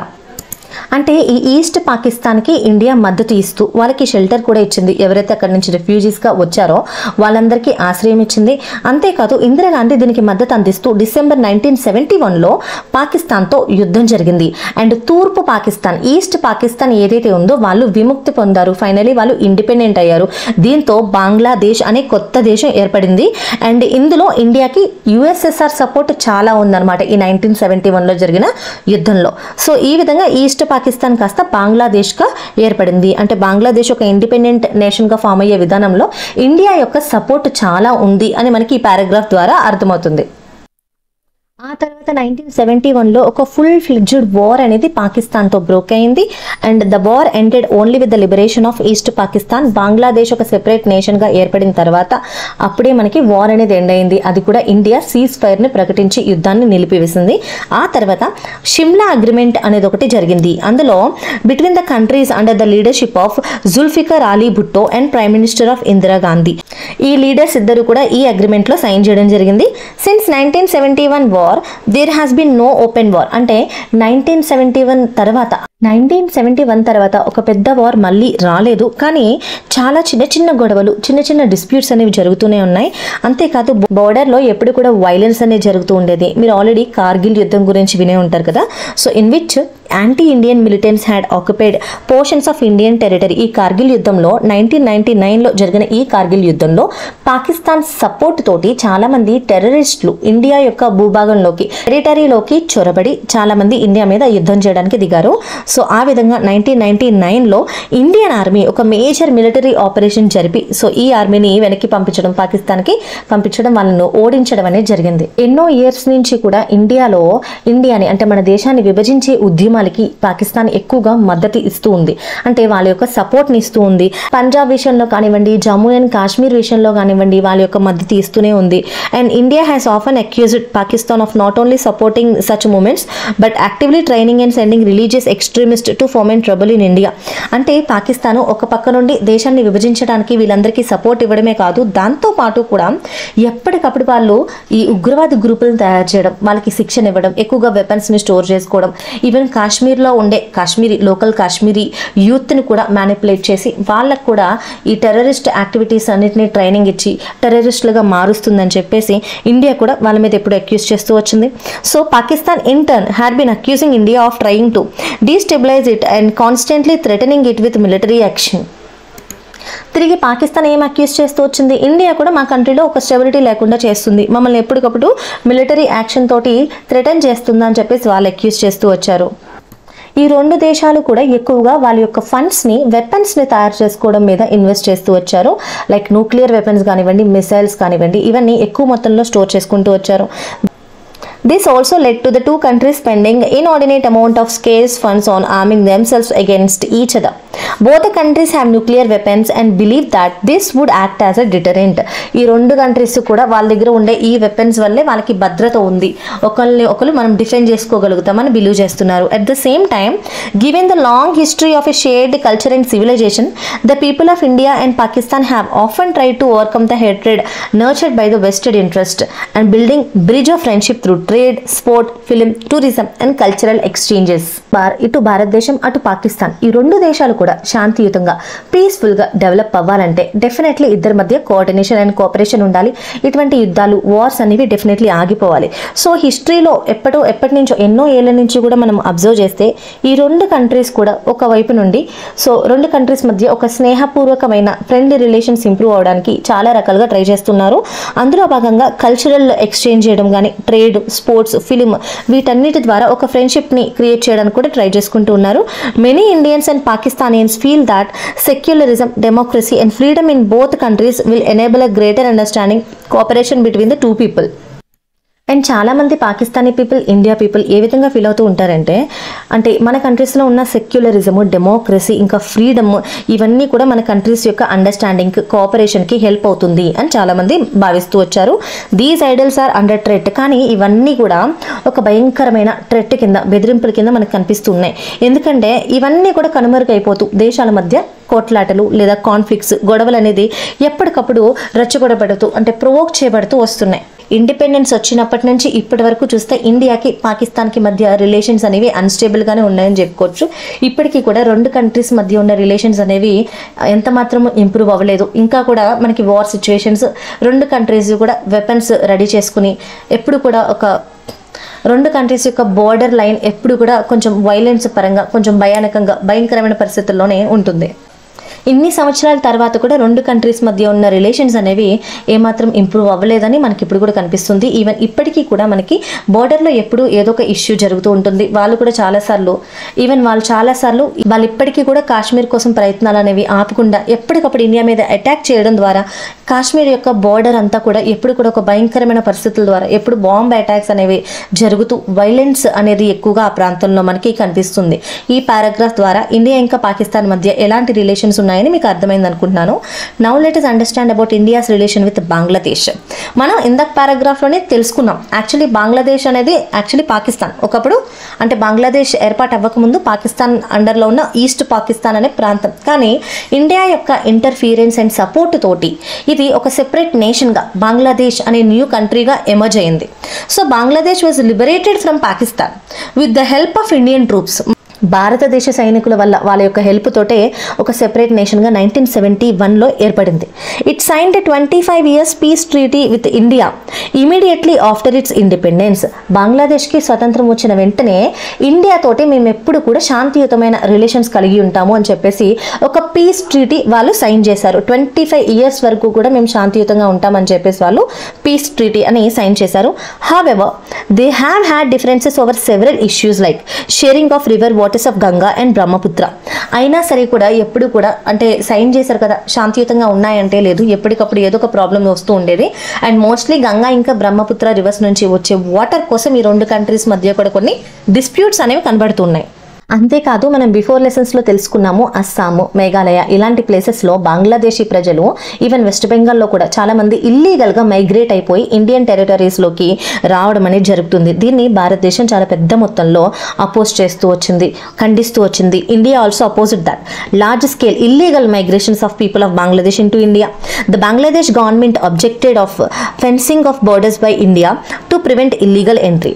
It feels that India behaves like a big brother in this region. Illegal migrations ఏవైతే ఉన్నాయో వాటిని అడ్డుకోవడం కోసం భారతదేశం ఈ బంగ్లాదేశ్ ఇంకా India border share చేసుకునే చోట్ల ఫెన్సింగ్ వేయాలని చెప్పేసి చాలాసార్లు ఏర్పాటు చేసింది. కానీ దీనికి ప్రతిసారి బంగ్లాదేశ్ వ్యతిరేకిస్తూనే వచ్చిందనమాట. సో అంతేకాకుండా బంగ్లాదేశ్ ఏమని వ్యాఖ్యలు చేసిందంటే ఇండియా ఒక బిగ్ బ్రదర్ లాగా యాక్ట్ చేస్తుంది ఈ రీజియన్లో అని చెప్పేసి వాళ్ళు వ్యాఖ్యలు చేస్తూ వచ్చారు. అంటే ఇంట్లో ఒక పెద్ద కొడుకు ఎలా ఉంటారో ఒక బిగ్ బ్రదర్ లాగా యాక్ట్ చేస్తుంది అని చెప్పేసి వాళ్ళు వ్యాఖ్యలు చేస్తూ వచ్చారు. సో ఈ విధంగా ఇండియా ఇంకా బంగ్లాదేశ్ మధ్య ఇలాంటి రిలేషన్స్ అనేవి మనకి ఇక్కడ కనిపిస్తున్నాయి. అంతేకాకుండా ఇన్స్పైట్ ఆఫ్ దీస్ డిఫరెన్సెస్ ఎలా అయితే ఇందాక ఇండియా అండ్ చైనా గురించి తెలుసుకున్నామో అలాగే ఇండియా ఇంకా బంగ్లాదేశ్ మధ్య వాటర్ డిస్ప్యూట్స్ కానివ్వండి, ఇల్లీగల్ మైగ్రేట్స్కి సంబంధించి అండ్ ఇంకా బోర్డర్ ఇష్యూస్ ఉన్నప్పటికీ కూడా ఈ రెండు కంట్రీస్ కూడా ఎన్నో విషయాల్లో కోఆపరేట్ చేసుకుంటూ వచ్చారు. ఎస్పెషల్లీ ఎకనామిక్ ఫ్రంట్లో అంటే ఆర్థికంగా డెవలప్ అవడం కోసం. దీనికి ఎగ్జాంపుల్గా మనకి ఇక్కడ ఏం కనిపిస్తుందంటే ఇండియా యొక్క లుక్ ఈస్ట్ పాలసీ అనే దాంట్లో బంగ్లాదేశ్ ఒక ఇంటిగ్రల్ పార్ట్గా కనిపిస్తుంది. ఈ లుక్ ఈస్ట్ పాలసీ అనేది south Asian countries like Myanmar లాంటి కంట్రీస్తో ఎకనామికల్గా లింకప్ అవ్వడానికి యూజ్ అవుతాయి. And both have cooperation. ఈ రెండు కంట్రీస్ కూడా ఎప్పుడైతే మనకి డిజాస్టర్స్ వస్తూ ఉంటాయో ఆ డిజాస్టర్ మేనేజ్మెంట్ భాగంలో ఈ రెండు కంట్రీస్ కూడా పరస్పరంగా ఒకరికొకరు కోఆపరేట్ చేసుకుంటూ ఉంటాయి. అంతేకాకుండా బంగ్లాదేశ్ ఏర్పాటయ్యే టైంలో చాలామంది ఇండియన్ సోల్జర్స్ బంగ్లాదేశ్ ఏర్పాటు కోసం చాలా మంది ప్రాణత్యాగం చేశారు. వాళ్ళందరినీ రివార్డ్ చేస్తూ బంగ్లాదేశ్ వారి యొక్క ప్రాణత్యాగాన్ని గుర్తిస్తూ వాళ్ళని రివార్డ్ చేసింది. And many Indians who rendered their services and sacrificed their life for the liberation of Bangladesh. This is all about India and Bangladesh. ఇక్కడ కొన్ని పిక్చర్స్ ఉన్నాయి చూడండి. లెఫ్ట్ వచ్చేసి people protesting against China in 1958. The banner says China hands off Tibet. అంటే China టిబెట్ని వదిలేయాలి అని చెప్పి చేస్తున్న ర్యాలీ. అండ్ రైట్ సైడ్ ఏదైతే ఫోటో కనిపిస్తుందో east Pakistan refugees arriving in India 1971లో ఎప్పుడైతే వెస్ట్ పాకిస్తాన్ ఈస్ట్ పాకిస్తాన్ మీద డామినేట్ చేస్తూ అటాక్స్ చేస్తున్నారో ఆ టైంలో చాలామంది రెఫ్యూజీస్గా ఇండియాకి రావడం జరిగింది. సో వాళ్ళని ఆహ్వానిస్తూ లేదా వాళ్ళకి షెల్టర్ ఇస్తున్నప్పుడు తీసిన ఫోటో అనమాట ఇది. Next let us understand about India's relation with Sri Lanka. మనం చైనాకి ఇండియాకి రిలేషన్ ఎలా ఉంది, పాకిస్తాన్కి ఇండియాకి రిలేషన్ ఎలా ఉంది తెలుసుకున్నాం. సో బంగ్లాదేశ్కి ఇండియాకి రిలేషన్ ఎలా ఉందో కూడా తెలుసుకున్నాం. Now let us try to understand about Sri Lanka and India. Of course Sri Lanka is also border country. So Sri Lanka ఎక్కడ బోర్డర్ షేర్ చేసుకుంటుంది? సౌత్ ఇండియన్ ఓషన్లో బోర్డర్ షేర్ చేసుకుంటుంది. మీకు ఒకసారి చూపిస్తాను. మీరు ఎప్పుడు ఇండియా మ్యాప్ చూసినా సరే కింద ఇలా ఒక భాగం ఉంటుంది కదా, ఇదే మనకి శ్రీలంక. ఇక్కడ మీకు కనిపిస్తుంది కదా. సో శ్రీలంక సదరన్ పార్ట్లో బోర్డర్ షేర్ చేసుకుంటుంది. మరి ఇండియాకి శ్రీలంకకి ఉన్న రిలేషన్స్ ఎలా ఉన్నాయో చూద్దాం. శ్రీలంక అనేది ఒక ఐలాండ్ కంట్రీ. ఇది ఇండియన్ ఓషన్లో ఉన్న ఐలాండ్. శ్రీలంక అనే దేశం ఒక ఐలాండ్ కంట్రీ. ఇది ఇండియన్ ఓషన్లో ఇండియాకి సౌత్ వైపుగా ఉంది. అండ్ శ్రీలంక ఇండిపెండెన్స్ 1948లో పొందింది. And sometimes in memorial India Sri Lanka have cultural, ethnic, economic relations. ఎన్నోసార్లు ఎన్నో సందర్భాల్లో ఇండియా ఇంకా శ్రీలంకకి కల్చరల్గా, ఎథనిక్గా, ఆర్థికంగా కూడా రిలేషన్స్ అనేవి చాలా బాగున్నాయి. Both were decolonised almost at the same time. మనకి 1947లో స్వతంత్రం వచ్చింది, వీళ్ళకేమో 1948లో వచ్చింది. ఆల్మోస్ట్ ఒకటే టైంలో రెండు కంట్రీస్ కూడా డీకాలనైజ్ చేయబడ్డాయి. అంతేకాకుండా దాదాపు ఈ రెండు దేశాలకి ఇండిపెండెన్స్ ఒకటే టైంలో వచ్చింది. అండ్ ఇప్పటి వరకు కూడా ఈ రెండు కంట్రీస్, ఇండియా ఇంకా శ్రీలంక, ఒక డెమోక్రటిక్ గవర్నమెంట్గానే కొనసాగుతూ వచ్చే సక్సెస్ఫుల్గా. అసలు మరి ఈ రెండు దేశాల మధ్య ఉన్న ప్రాబ్లం ఎక్కడుంది అంటే, సో మీరు ఇది మన ప్రీవియస్ లెసన్స్లో కూడా మనం తెలుసుకున్నాం.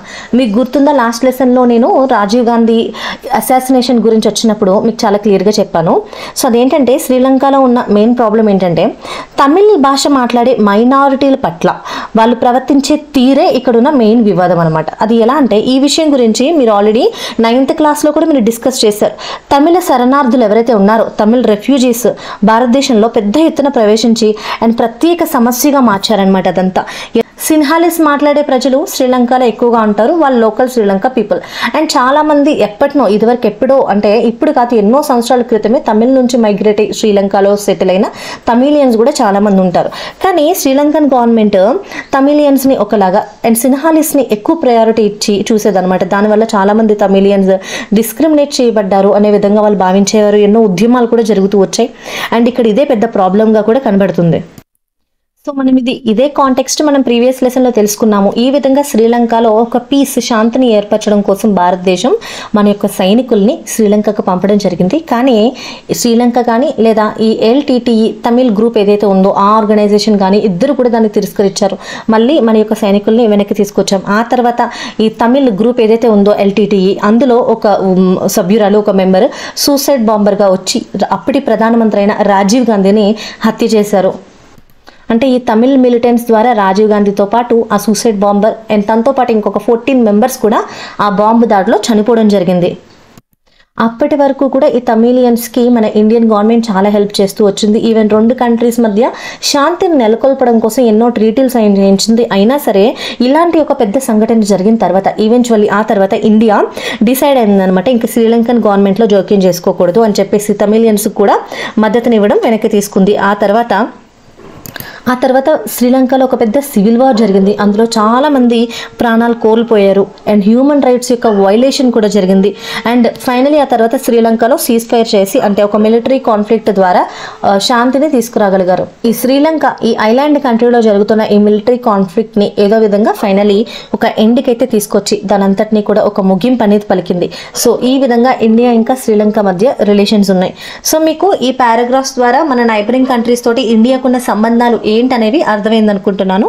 మరి ఈ సివిల్ వార్ తర్వాత శ్రీలంకన్ గవర్నమెంట్ చాలా ఎక్కువగా ఇన్వాల్వ్ అయ్యి అక్కడ జరుగుతున్న గొడవల్ని అరికట్టగలిగింది. అండ్ ఫైనలీ ఈ తమిళ్ మిలిటెంట్స్ ఎవరైతే ఉన్నారో ఆ కాన్ఫ్లిక్ట్ అంతటిని కూడా ఒక ముగింపుకు తీసుకొచ్చి అక్కడ జరుగుతున్న గొడవలన్నిటికీ ఎండ్ పలికింది. సో ఈ విధంగా ఇండియా ఇంకా శ్రీలంక మధ్య రిలేషన్స్ ఇలా ఉన్నాయని మనకి ఈ పారాగ్రాఫ్ ద్వారా అర్థమవుతుంది. సో ఈ విధంగా ఇండియా ఇంకా ఇండియా అండ్ ఇండియా యొక్క నైబరింగ్ కంట్రీస్తో మన భారతదేశానికి ఉన్న రిలేషన్స్ గురించి మనం చాలా డీటెయిల్గా తెలుసుకున్నాము.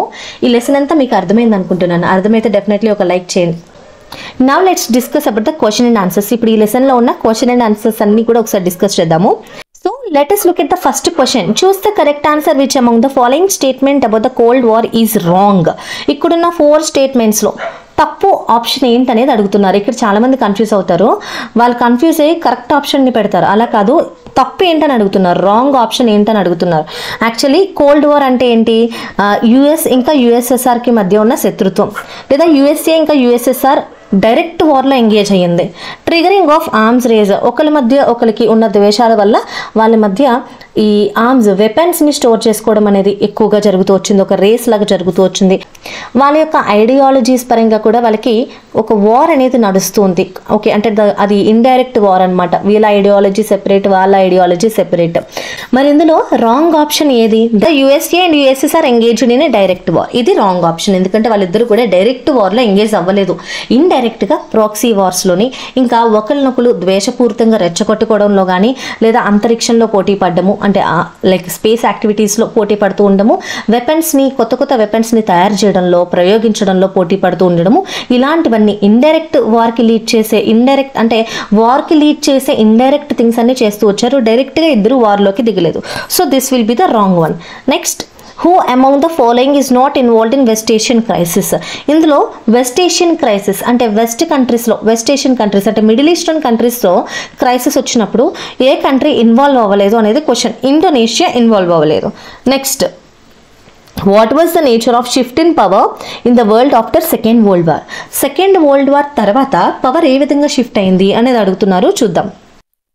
రెండవ ప్రపంచం మొత్తం కూడా పీస్, డెమోక్రసీ, ఫ్రీడమ్ ఇలాంటి ప్రిన్సిపల్స్ పైన ఆధారపడి జరిగింది. అండ్ మోస్ట్లీ ఏ కంట్రీ కూడా ఈ నాజీ ఐడియాస్తో ఏకీభవించలేదు. అండ్ ఆఫ్టర్ ద వార్ జరిగిన తర్వాత ఈ పెద్ద కొలోనియల్ పవర్స్ ఏవైతే ఉన్నాయో, బ్రిటన్, ఫ్రాన్స్, ఇవి ఆ తర్వాత వాళ్ళ యొక్క కాలనీస్ని ఏ మాత్రము కూడా అదే విధంగా అంటే ఇదివరకు లాగా రన్ చేసుకోలేకపోయాయి. ఈ కొలోనియల్ పవర్స్ అన్ని కూడా వాళ్ళ యొక్క కాలనీస్కి ఇండిపెండెన్స్ని ప్రకటిస్తూ వచ్చాయి. In fact second world war helped USA grow out of it's economic misery caused by the great depression. అంతేకాకుండా రెండో ప్రపంచ యుద్ధం అమెరికాలో ఆర్థిక వ్యవస్థ మీద చాలా ప్రభావం చూపించింది. అప్పటి వరకు అమెరికాలో చాలా గ్రేట్ డిప్రెషన్ కారణంగా ఎకనామిక్ క్రైసిస్ వచ్చిందనమాట. ఈ యుద్ధం తర్వాత ఆ క్రైసిస్ నుంచి అమెరికా బయటపడడానికి హెల్ప్ అయింది. అంతేకాకుండా ఈ యుద్ధ రంగాలకి అమెరికన్ టెరిటరీ దూరంగా ఉండడం వల్ల అక్కడి యొక్క ఇండస్ట్రీస్ కానివ్వండి, వ్యవసాయం కానివ్వండి బాగా ఇంప్రూవ్ అవుతూ వచ్చింది. ఎంప్లాయ్మెంట్ కూడా పెరుగుతూ వచ్చింది. And next, from the war theatres the USSR coming out of it's destruction was emerging as a champion of anti-colonial struggle. యుద్ధం తర్వాత యుఎస్ఏ ఇంకా యుఎస్ఎస్ఆర్ ఈ రెండు కంట్రీస్ కూడా ఒక సూపర్ పవర్స్గా ఎదుగుతూ వచ్చాయి. యుఎస్ఏ ఒక డెమోక్రటిక్ క్యాపిటలిస్టిక్ ఐడియాస్తో ఉండి, సో క్యాపిటలిస్టిక్ ఆలోచనలు ఉన్న కంట్రీస్కి సపోర్ట్గా వస్తుంది. అండ్ యుఎస్ఎస్ఆర్ వచ్చేసి సోషలిస్ట్ ఇంకా కమ్యూనిస్ట్ ఐడియాలజీస్తో, సో అదే ఐడియాలజీస్ ఉన్న కంట్రీస్ అన్నిటికీ మద్దతు ఇస్తూ వచ్చింది. ప్రపంచంలో ఈ పరిస్థితులన్నీ కూడా ప్రపంచాన్ని ఇంపీరియలిజం ఇంకా కొలోనియలిజం నుండి ఒక డెమోక్రసీ వైపు, కమ్యూనిస్ట్ వైపు నడిపించాయి. ఇది ఈ క్వశ్చన్ యొక్క ఆన్సర్.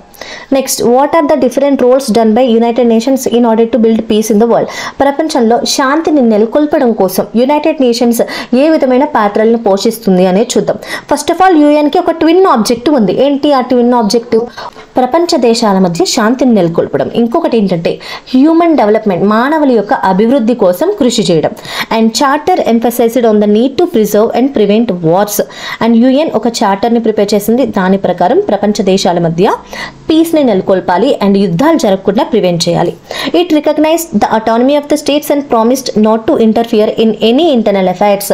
కేవలం మీ స్టేట్లో ఏదైనా సివిల్ వార్ జరిగిన లేదా సివిలియన్స్ యొక్క హ్యూమన్ రైట్స్ అనేవి వైలేట్ అయినా, దేశాలకి మధ్య పెద్ద పెద్ద గొడవలు తలెత్తిన అప్పుడు మాత్రమే ఇంటర్ఫియర్ అవుతాం. మీ ఇంటర్నల్ అఫైర్స్లో యుఎన్ ఏ మాత్రం కూడా జోక్యం చేసుకోదు అని చెప్పి ప్రామిస్ చేశారు. Next, in case serious human rights violation or threat to world peace, అంటే ఒకవేళ పెద్ద పెద్ద యుద్ధాలు జరిగిన, ప్రపంచం యొక్క శాంతికి భంగం కలిగించిన అప్పుడు మాత్రమే యుఎన్ అనేది ఇంటర్ఫియర్ అవుతుంది. Decisions relating to war and peace are taken in security council. Security కౌన్సిల్లో సభ్య దేశాలుగా ఉన్న అందరితో కలిసి చర్చించిన తర్వాత ఈ వార్కి సంబంధించి లేదా పీస్కి సంబంధించిన డెసిషన్స్ తీసుకుంటారు. UN has forced great powers to exercise moderation and self control. UN ఏం చేసిందంటే ఈ గ్రేట్ పవర్స్ ఏవైతే ఉన్నాయో లైక్ యుఎస్ఏ, యుఎస్ఎస్ఆర్ వీళ్ళందరినీ కూడా ఎక్కువగా వాళ్ళ యొక్క ప్రెషర్ని యుఎస్ మీద రుద్దకుండా వాళ్ళ యొక్క పవర్ని మోడరేట్గా ఎక్సర్సైజ్ చేసుకోవాలి. అంటే మీ చేతిలో ఉన్న పవర్ని మీరు జాగ్రత్తగా వాడుకోండి, ఎక్కువగా మీ యొక్క డామినేషన్ని చూపించకూడదు, సెల్ఫ్ కంట్రోల్ అనేది ఉండాలి అని చెప్పేసి వాళ్ళకి అడ్వైస్ చేసింది. The special powers to great powers is a special role and responsibility in preserving the world peace అంటే మీరందరూ కూడా ప్రపంచ శాశ్వత సభ్య దేశాలుగా ఉన్నారు అండ్ ప్రపంచం మొత్తానికి ఆర్థికంగా మీరు కొంచెం ఏమంటారు పైన ఉన్నారు, పై పొజిషన్లో ఉన్నారు. సో మీరందరూ కూడా వరల్డ్ పీస్ని మెయింటైన్ చేయడంలో చాలా ఇంపార్టెంట్ రెస్పాన్సిబిలిటీ తీసుకోవాలి.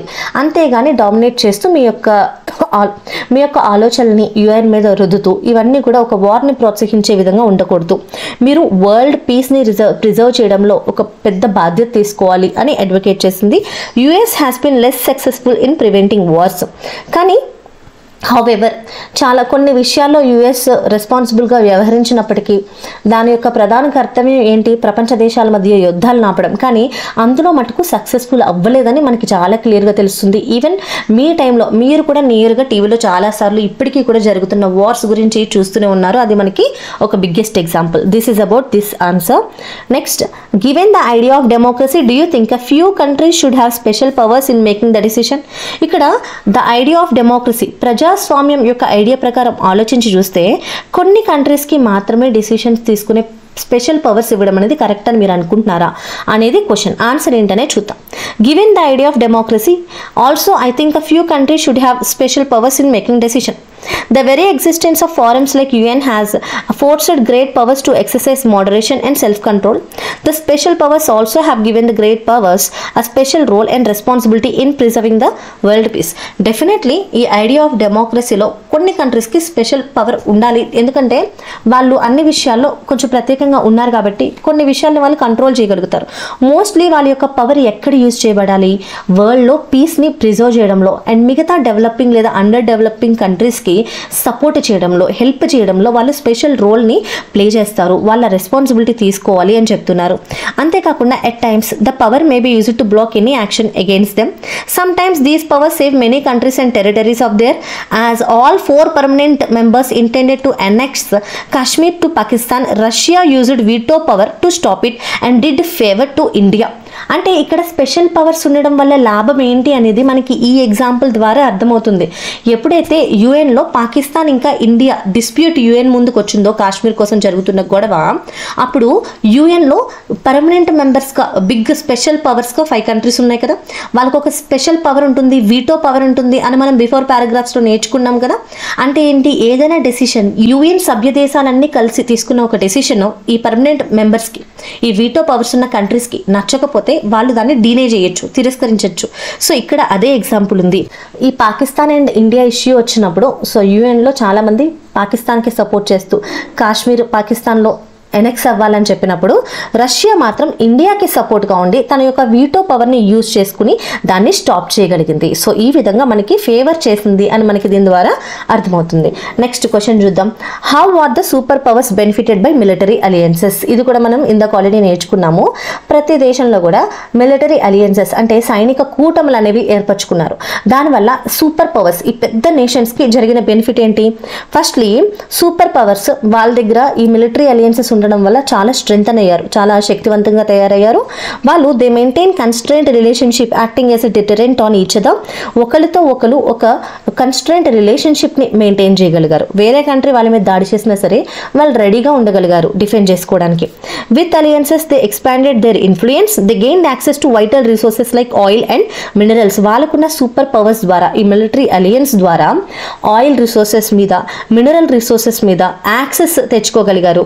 They have market for the products and places to invest safely their capital. So వాళ్ళు తయారు చేసిన ప్రోడక్ట్స్కి మార్కెట్స్ దొరికాయి. అంతేకాకుండా వాళ్ళ యొక్క పెట్టుబడిని ఇన్వెస్ట్ చేయడానికి కూడా వాళ్ళకి తగిన ప్రాంతాలు అనేవి దొరికాయి. They could spread their ideology, they got military bases to launch their troop and weapons. అంతేకాకుండా వాళ్ళ యొక్క మిలిటరీ ట్రూప్స్ కోసం కొన్ని బేసెస్ దొరికాయి అండ్ వాళ్ళ యొక్క వెపన్స్ని స్టోర్ చేయడం కోసం, తయారు చేయడం కోసం ప్రతి విషయంలో హెల్ప్ఫుల్గా ఉండే బెనిఫిట్స్ అనేవి వాళ్ళు పొందగలిగారు. వాళ్ళ ఐడియాలజీని కూడా మిగతా కంట్రీస్కి స్ప్రెడ్ చేయగలిగారు.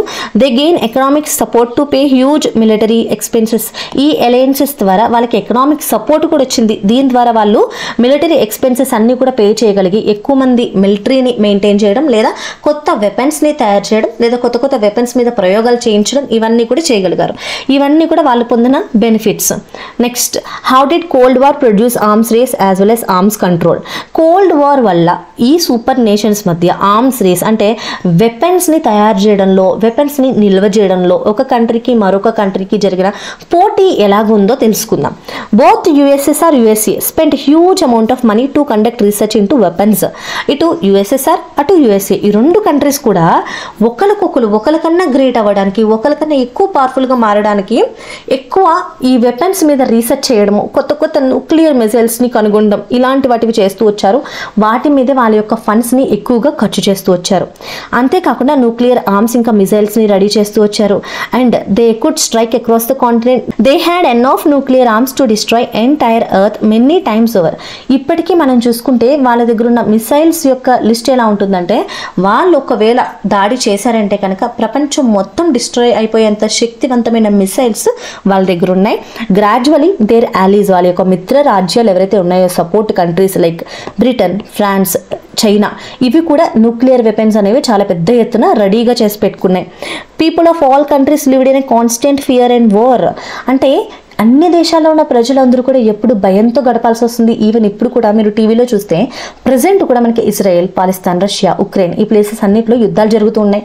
అవునా, ఒక కంట్రీ మీద మరొక కంట్రీ ఈ న్యూక్లియర్ అటాక్స్ చేసుకుంటూ వస్తున్నాయి. ఆ టైంలో చాలామంది సివిలియన్స్ చనిపోతున్నారు, ఆస్తి నష్టాలు జరుగుతున్నాయి, పొల్యూషన్ పెరిగిపోతుంది. ఇవన్నీ కూడా అల్టిమేట్లీ మన కంట్రీకి ప్రమాదాన్ని తీసుకొచ్చేవి, మన వరల్డ్కి ప్రమాదాన్ని తీసుకొచ్చే యాక్షన్స్ అనమాట. చాలామంది జనాలు ఒక ఫియర్లో బ్రతకాల్సి వస్తుంది. Many times war looked imminent but got defused somehow through diplomacy. There were many flash points which made everyone believing of triggering of another world war. చాలాసార్లు ఎన్నో ఫ్లాష్ పాయింట్స్ జరిగాయి. చాలామంది అమ్మో ఇంకో వార్ వస్తుందేమో, ఇప్పుడు మనం కూడా ఇది థర్డ్ వరల్డ్ వార్ అయిపోతుందేమో ఇప్పుడు జరుగుతున్న యుద్ధాలని చెప్పేసి చాలామంది అభిప్రాయపడుతూ ఉంటారు. సో ఇవన్నీ కూడా దానికి కారణంగా కనిపిస్తూ ఉన్నాయి. When both ultimately realized that implication of a nuclear war, both started working for arms control. Many arms control treaties were signed like CTBT, NPT. ఇది కూడా మనం ప్రీవియస్ పారాగ్రాఫ్స్లో నేర్చుకున్నాం లెసన్లో. ఏంటి, ప్రజలందరూ కూడా వీళ్ళ యొక్క కోల్డ్ వార్ జరుగుతున్న టైంలో వీళ్ళు ఈ వెపన్స్ని తయారు చేయడము, స్టోర్ చేయడం విధానం చూసిన ప్రజలందరూ కూడా తిరుగుబాటు చేసి పెద్ద ఎత్తున ఈ వాళ్ళ యొక్క కంట్రీ గవర్నమెంట్ మీద ప్రెజర్ని తీసుకొస్తూ వచ్చారు. మీరు ఈ ఆర్మ్ రేస్ అనేది ఆపాలి, ఈ ఆర్మ్స్ స్టోరేజ్ అనేది తగ్గించాలని చెప్పినప్పుడు సో ఆ ప్రెషర్స్కి ఫైనలీ ఈ కంట్రీస్ వాళ్ళ యొక్క వెపన్స్ని తగ్గిస్తూ వచ్చింది. సో ఈ విధంగా దాన్ని ఫాలో అవుతాము అని చెప్పేసి CTBT, NPT లాంటి ట్రీటీస్ని కూడా వాళ్ళు సైన్ చేశారు. అంతేకాకుండా ఈ రెండు super nations they decided to follow logic of deterrence which meant that both have the capacity to attack and cause so much destruction to threaten the existence of other war but neither is willing to start the war due to the amount of destructions. అంటే ఈ రెండు countries కూడా ఒక డెసిషన్కి వచ్చాయి. అదేంటంటే ఇద్దరికి తెలుసు వీళ్ళ దగ్గర చాలా ఎక్కువ మొత్తంలో వెపన్స్ ఉన్నాయి, వీళ్ళ దగ్గర కూడా ఉన్నాయి. కానీ ఆ ఆయుధాన్ని వాడితే ఎంత నష్టం జరుగుతుంది, ఎంత నాశనం జరుగుతుంది అనే విషయాలు దృష్టిలో పెట్టుకుని ఇద్దరు కూడా చాలా లిమిట్లో ఉంటూ వాళ్ళ దగ్గర వార్కి కావాల్సినవన్నీ ఉన్నా సరే వార్ జరపకుండా ఉండేటటువంటి డెసిషన్స్ని వాళ్ళు తీసుకున్నారు. నెక్స్ట్ క్వశ్చన్ చూద్దాం. Why did West Asia become a centre of tension in the world? West Asia అంటే ఏంటి? మిడిల్ ఈస్టర్న్ కంట్రీస్ లైక్ ఈ గల్ఫ్ కంట్రీస్ అన్నీ ఉన్నాయి కదా, Iran, Iraq, Saudi, okay, or Israel, Palestine, Jordan, ఇవన్నీ మనకి మిడిల్ ఈస్ట్లోకి వస్తాయి. మరి ఇవన్నీ కూడా ప్రపంచంలో ఒక టెన్షన్ కంట్రీస్గా ఎందుకు ఉన్నాయి, అక్కడ జరుగుతున్న విషయం ఏంటో చూద్దాం. ఇందాక ఆల్రెడీ మనం డిస్కస్ చేసాం. సో ప్రపంచంలో ఈ వెస్ట్ ఏషియా అనేది టెన్షన్స్కి ఒక సెంటర్గా ఉంది. ఎందుకంటే ఇది of course middle of the country అని చెప్పుకుంటాం ఆ ప్లేస్ని కూడా మనం. ఎందుకంటే ఈ ప్రాంతంలో తరచు కాన్ఫ్లిక్ట్స్, గొడవలు అనేవి జరుగుతూ ఉంటాయి. ఎవరెవరికి? అరబ్స్కి, జ్యూస్కి, ఇంకా సమ్టైమ్స్ అరబ్స్కి, జ్యూస్కి మధ్య ఎప్పుడూ కూడా గొడవలు అనేవి జరుగుతూ ఉంటాయి. సో పాలస్తీనాలో ఉన్న ముస్లిం పాపులేషన్ని అరబ్స్ అంటారు, ఇంకా ఇజ్రాయెల్లో ఉండే యూదుల్ని జ్యూస్ అనేసి అంటారనమాట. సో ఈ ప్రాంతంలో ఎప్పుడూ టెన్షన్స్ నెలకొనడానికి ద మెయిన్ రీజన్ ఏంటి? అరబ్ ఇంకా జ్యూస్ మధ్య జరుగుతున్న గొడవలు. ఇది మీకు ఆల్రెడీ ఇందాక డిస్కస్ చేసాము. జెరూసలేం అనే పవిత్ర ప్రాంతం పాలస్తీనాలో ఉంది. జెరూసలేం అనేది ఒక హోలీ సిటీ. ఎవరికి? జ్యూస్కి, క్రిస్టియన్స్కి, ఇంకా ముస్లిమ్స్కి కూడా జెరూసలేం అనేది చాలా ఇంపార్టెంట్ ప్లేస్. ఎందుకంటే క్రిస్టియన్స్ సో జీసస్ అక్కడే జన్మించారు అని నమ్ముతారు, అండ్ జ్యూస్కి కూడా ఇక్కడ వాళ్ళ యొక్క పవిత్రమైన ప్లేస్ ఉంది. ముస్లిమ్స్ కూడా పవిత్రమైన మాస్క్ అనేది అక్కడ కట్టబడి ఉంది. So juice and Arabs want it any cost, ఇద్దరు కూడా ఆ ప్రాంతం మీద కంట్రోల్ లేదా ఆ ప్రాంతం మీద ఈ ప్రాంతం మీద ఈ రెండు కమ్యూనిటీస్కి కూడా చాలా ఎక్కువ ఆధిపత్యం కోసం ఎప్పుడూ తరచూ గొడవ పడుతూ ఉంటారు. మ్యాటర్స్ అన్నీ కూడా ఎప్పుడైతే ఆ ప్రాంతంలో ఆయిల్ నిల్వలు ఉన్నాయి అని కనుగొన్నారో ఇవన్నీ చాలా కాంప్లికేట్ అయిపోయాయి. ఆ టైంలో యుఎస్ ఇంకా యుఎస్ఎస్ఆర్ అదంతా కూడా వాళ్ళ ఇన్ఫ్లుయెన్స్ అండర్లోకి తీసుకురావాలనుకుంది. ఆ విధంగా 1947లో UN created Jerusalem for Jews from Palestine. Arabs refused to recognize it as a legitimate state. ఆ టైంలో ఇది కూడా మనం డిస్కస్ చేసుకున్నాం ఆల్రెడీ. ఈ జూస్ అందరూ కూడా డిఫరెంట్ ప్లేసెస్లో ఉన్న జూస్ అందరూ కూడా గ్యాదర్ అయ్యి యూనియన్ అయ్యి వాళ్ళందరూ కూడా బ్రిటన్కి సెకండ్ వరల్డ్ వార్లో విన్ అవ్వడానికి హెల్ప్ చేస్తాము, ఇన్ రిటర్న్ మీరు మాకు ఇజ్రాయెల్ స్టేట్ని ఫామ్ చేయాలి అని చెప్పినప్పుడు వాళ్ళు చెప్పినట్టుగానే వాళ్ళు 1947లో ఇజ్రాయెల్ స్టేట్ అనేది ఫామ్ అయింది. అండ్ ఎక్కడైతే పాలస్తీన్ ఉందో ఆ ప్లేస్లోనే కొన్ని భాగాల్ని ఇజ్రాయెల్గా డిక్లేర్ చేశారు జూస్ కోసం. ఆ భాగంలోనే జెరూసలేం వచ్చిందనమాట. దాన్ని పాలస్తీనియన్స్ తీవ్రంగా వ్యతిరేకించారు, ఎందుకంటే వాళ్ళు పవిత్రంగా భావించే ప్లేస్ కూడా అందులో వెళ్ళిపోయింది కాబట్టి వాళ్ళందరూ కూడా వ్యతిరేకించారు. ఎప్పటికప్పుడు ఆ ప్లేస్ని వాళ్ళ కంట్రోల్కి తెచ్చుకోవడం ప్రయత్నిస్తూ వచ్చారు. దీనివల్ల ఈ రెండు కమ్యూనిటీస్ మధ్య కాన్స్టెంట్గా గొడవలు జరుగుతూ వచ్చేవి. Israel took policies that insulted Arabs. Israel కూడా అరబ్బుల్ని ఇన్సల్ట్ చేసే విధంగా కొన్ని పాలసీస్ తీసుకొచ్చింది. చాలా టెరిటరీస్ని ఆక్యుపై చేసుకుంటూ వచ్చింది. Arab formed suicide squad for causing explosions in public places. అరబ్బులు కూడా దానికి ప్రతిస్పందిస్తూ పబ్లిక్ ప్లేసెస్లో, ఇజ్రాయెల్లోని పబ్లిక్ ప్లేసెస్లో సూసైడ్ క్వాడ్ ద్వారా ఎక్స్ప్లోజన్స్ జరిపించింది. ఈ రీజియన్ ఎప్పుడు కూడా కాన్స్టెంట్గా యుద్ధం జరుగుతూ లేదా యుద్ధం జరిగే పరిస్థితులను చూపిస్తూ ఒక టెర్రరిస్ట్ అటాక్లకు ఒక నిలయంగా కనిపిస్తుంది. ఈవెన్ టుడే ఇప్పటి వరకు మనం ఈ కాంటెక్స్లో 1947 గురించి మాట్లాడుతున్నాం. ఈవెన్ ఇన్ 2024లో కూడా ఇంకా ఆ ప్రాంతంలో గొడవలు, యుద్ధాలు, చాలా భయంకరమైన యుద్ధాలు అండ్ వేలల్లో జనాలు చనిపోతూ ఉన్నారు. సో మన ఇన్ని లెసన్స్ ద్వారా మనం అర్థం చేసుకోగలిగేది ఒకటే, వార్ అనేది ఎప్పుడూ కూడా మానవుల యొక్క చెడుకే తప్ప మంచి కోసం ఉండదు. దానివల్ల ఎక్కువగా నష్టపోయేది సివిలియన్స్. ఈవెన్ ఇప్పుడు కూడా మనం టీవీలో లేదా వీడియోస్ ద్వారా చూడొచ్చు, చాలా మంది సివిలియన్స్ నష్టపోతున్నారు, వాళ్ళ ప్రాణాలు అనేవి పోతుంది. అందుకే కంట్రీస్ మధ్య ఎప్పుడు కూడా ఒక పీస్ అనేది మెయింటైన్ అవ్వడం చాలా important. Next, by the end of 20th century there is only one single power that dominates the world. And in this context, what do you think would be the role of NAM?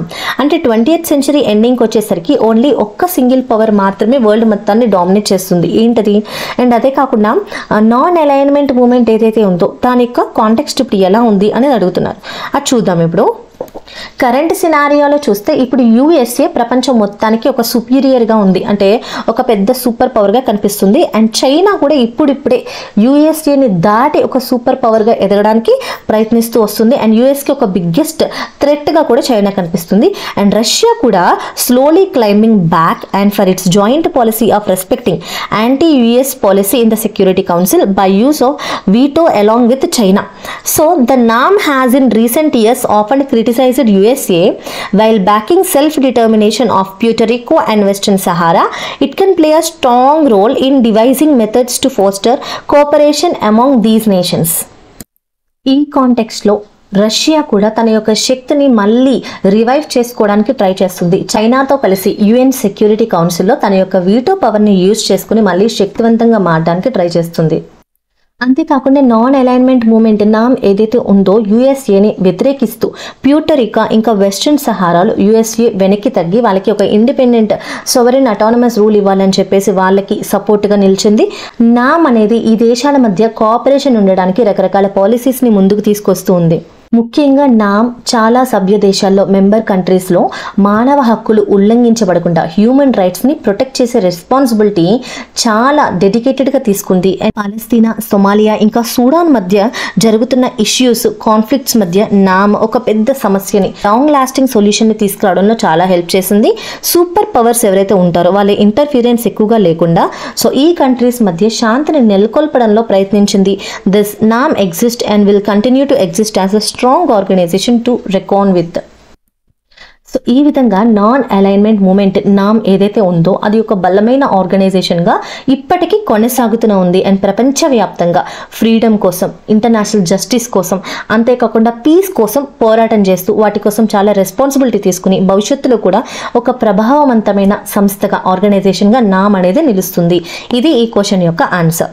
Next question చూద్దాము. Formation of NAM was merely in the context of military alliances but also in the context of economic policies.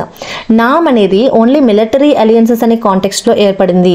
ఈ question యొక్క అర్థం ఏమిటంటే non alignment movement అనేది military alliances సైనికుల కూటముల సందర్భంలో మాత్రమే కాదు, ఈవెన్ ఎకనామిక్ ఆర్థికమైన పాలసీస్ పరంగా కూడా ఇది ఏర్పాటైంది అనేది స్టేట్మెంట్. దీన్ని జస్టిఫై చేయమంటున్నారు. దీని గురించి మనం చెప్పాలి, ఎక్స్ప్లెయిన్ చేయాలి. ఇక్కడ ఈ కాంటెక్స్ట్లో NAM నామ్ అనేది కేవలం మిలిటరీ అలయన్సెస్ కోసం కాదు, ఈవెన్ కంట్రీస్లో ఉన్న ఆర్థిక పరిస్థితులు, ఈవెన్ రాజకీయ పరిస్థితుల పట్ల కూడా కృషి చేస్తుంది, వాటి పట్ల కూడా వర్క్ చేస్తుంది. అంతేకాకుండా ఇది కొత్తగా స్వతంత్రం పొందిన దేశాలు ఏవైతే ఉన్నాయో లైక్ ఆఫ్రికా, ఆసియా, ఇంకా లాటిన్ అమెరికా దేశాల్లో సాంస్కృతికంగా, కల్చరల్గా అండ్ ఎకనామికల్ డెవలప్మెంట్ ప్రోత్సహించడానికి నామ్ అనేది రూపొందించబడింది.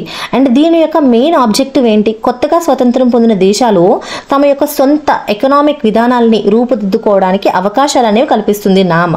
అంతేకాకుండా ప్రపంచంలో 2 సూపర్ పవర్స్ అమెరికా ఇంకా సోవియట్ యూనియన్ ఏవైతే ఉన్నాయో వాటి మధ్య తాము స్వతంత్రంగా కాకుండా ఈ టైంలో ప్రపంచంలో ఒక 2 సూపర్ పవర్స్ ఏవైతే ఉన్నాయో USA ఇంకా USSR, సోవియట్ యూనియన్, వీటి మధ్య ఈ చిన్న కంట్రీస్ అన్నీ కూడా అంటే లైక్ అప్పుడప్పుడే ఇండిపెండెన్స్ పొంది డెవలప్మెంట్ ప్రాసెస్లో ఉన్న కంట్రీస్ అన్నీ కూడా ఇండిపెండెంట్గా ఉంటూ వాళ్ళెవరికి సపోర్ట్గా లేకుండా ఇండిపెండెంట్గా ఉంటూనే వాళ్ళ యొక్క ఫైనాన్షియల్ స్టేటస్ని ఇంప్రూవ్ చేసుకోవడంలో నామ్ అనేది అవకాశాలని కల్పిస్తుంది. ఇక్కడ 1973లో అల్జైర్స్లో ఒక సమ్మిట్ అనేది జరిగింది. To resolve to constitute 5 different trust to strengthen the economic development of non-aligned countries and assist in their reconstruction activities. So 1973లో అల్జీర్స్లో జరిగిన ఈ నామ్ సమ్మిట్, నామ్ సదస్సులో నాన్ అలైన్మెంట్ దేశాలు ఏవైతే ఉన్నాయో వాటన్నిటిని కూడా ఆర్థికంగా ఫైనాన్షియల్లీ డెవలప్ చేయడానికి బలోపేతం చేస్తూ ఉన్నాయి. ఇక్కడ 5 డిఫరెంట్ ట్రస్ట్ని ఏర్పాటు చేశారు. అవన్నీ కూడా ఈ కంట్రీస్కి సహాయంగా ఉండడానికి అనమాట. అంతేకాకుండా సెకండ్ వరల్డ్ వార్ వల్ల, ఈవెన్ ఈ కాలనైజేషన్ వల్ల చాలా కంట్రీస్ డిస్ట్రాయ్ అయ్యి లేదా వాళ్ళన్నీ కూడా ఆ కంట్రీస్ అన్నీ కూడా డెవలప్మెంట్ అయ్యే ప్రాసెస్లో ఉన్నాయి. సో వాళ్ళు మళ్ళీ వాళ్ళ యొక్క దేశాన్ని రీకన్స్ట్రక్ట్ చేసుకోవడం కోసం నామ్ అనేది హెల్ప్గా ఉంది. అండ్ మరొకటి 1979లో హవానాలో కూడా ఒక సమ్మిట్ అనేది జరిగింది. అది ఎందుకంటే ఈ సమ్మిట్లో అభివృద్ధి చెందిన దేశాలు ఏవైతే ఉన్నాయో మరియు అభివృద్ధి చెందని దేశాల మధ్య ఉన్న ఆర్థిక వ్యత్యాసం, డిఫరెన్స్ ఏదైతే ఉన్నాయో దాన్ని తగ్గించే చర్యలు తీసుకోవడానికి ఈ సమ్మిట్ అనేది స్టార్ట్ చేశారు. Developed countries, under developed countries లేదా డెవలపింగ్ కంట్రీస్, ఈ కంట్రీస్ మధ్య ఫైనాన్షియల్ డిఫరెన్స్ని తగ్గించడానికి, దానికి కావాల్సిన డిఫరెంట్ టైప్ ఆఫ్ మెజర్స్ని తీసుకోవడానికి ఈ సమ్మిట్లో డిస్కషన్స్ అనేవి జరిగాయి. అండ్ ఇది ఆర్థిక సమానత్వం, ఫైనాన్షియల్ ఈక్వాలిటీ తీసుకురావడం కోసం చాలా బలమైన పునాదిగా మనకి ఇక్కడ NAM అనేది కనిపిస్తుంది. అంతేకాకుండా 1970 టైంలో నామ్ కొన్ని ఆర్థిక ప్రచారాలకు కూడా సపోర్ట్ ఇస్తూ వచ్చింది. అదేంటనేది ఒకసారి చూద్దాము. ఆ తర్వాత ఒక కొత్త దిశ, ఒక కొత్త ఎరా అనేది స్టార్ట్ అయింది. 1992లో జకర్తాలో ఒక సమ్మిట్ అనేది జరిగింది. సో అప్పుడు నామ్ ఉద్యమానికి ఒక కొత్త మార్గాన్ని సూచించింది. 1992లో జకర్తాలో జరిగిన సమ్మిట్లో ఒక కొత్త మూమెంట్ అనేది ఫోకస్ చేసింది. సో ఆ మూమెంట్ దేని మీద ఫోకస్ చేస్తుందంటే it enable to work across the grouping such as G7 ఇంకా EUతో ప్రపంచవ్యాప్తంగా కలిసి పనిచేయడానికి ఈ మూమెంట్ ఒక దారి అనేది చూపిస్తుంది అన్నమాట. సో ప్రపంచవ్యాప్తంగా ఆర్థికంగా సమానత్వాన్ని తీసుకురావడం కోసం రకరకాల ప్రయత్నాలు నామ్ అనేది చేస్తూ వచ్చింది. మీ ఎగ్జామినేషన్ కాంటెక్స్ట్లో మీరు ప్రధానంగా అంటే ముఖ్యంగా ఈ విషయాలు గుర్తుపెట్టుకుంటే ఆన్సర్ అంతా మీరు రాయగలుగుతారు. ఇక్కడ మీకు NAM నాన్ అలైన్మెంట్ మూమెంట్ అనగానే మీకు ఈ పాయింట్స్ బాగా గట్టిగా గుర్తుపెట్టుకోండి. Now let's understand about 11th question. Draw A table to show relations between India and it's neighbour countries. అంటే ఇండియాకి ఇంకా నైబరింగ్ కంట్రీస్కి మధ్య ఉన్న ఇష్యూస్ని ఒక టేబుల్ ద్వారా ఎక్స్ప్రెస్ చేయమంటున్నారు. మీకు ఆల్రెడీ తెలుసు India is Asian continent. So ఇండియాతో బోర్డర్ షేర్ చేసుకుంటున్న నైబరింగ్ కంట్రీస్ ఏంటి? Pakistan, China, Nepal, Myanmar, Bangladesh and ఇంకా శ్రీలంక. ఈ కంట్రీస్తో ఇండియా యొక్క రిలేషన్స్ ఎలా ఉన్నాయని నేను ఈ టేబుల్లో ప్రొవైడ్ చేస్తాను. ఇప్పటి వరకు మనం ఇదే డిస్కస్ చేసుకున్నాం కాబట్టి ఇది ఒకసారి రీడ్ చేయండి, పాజ్ చేసుకుని మీకు అర్థమవుతుంది. Okay, now let's go to 12th question. The ethnic conflicts affected India's relation with Sri Lanka. Sri Lanka తోటి ఇండియా యొక్క రిలేషన్స్ శ్రీలంకలో ఉన్న ఎథనిక్ కాన్ఫ్లిక్ట్ వల్ల జరుగుతూ వచ్చాయి.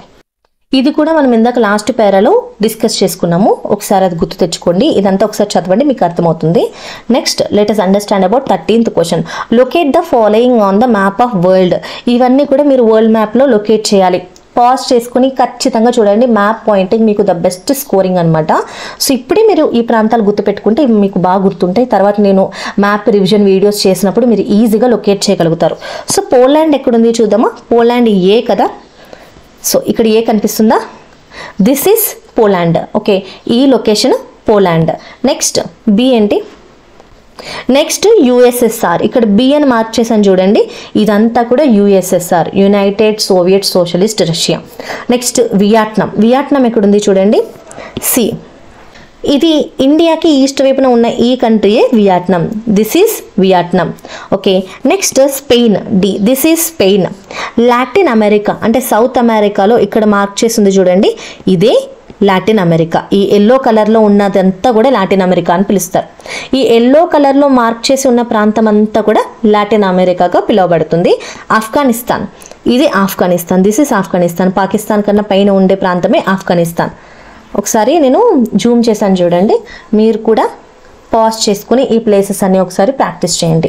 So this is all about the lesson. ఈ లెసన్ మొత్తం మీకు పూర్తిగా అర్థమైంది అనుకుంటున్నాను.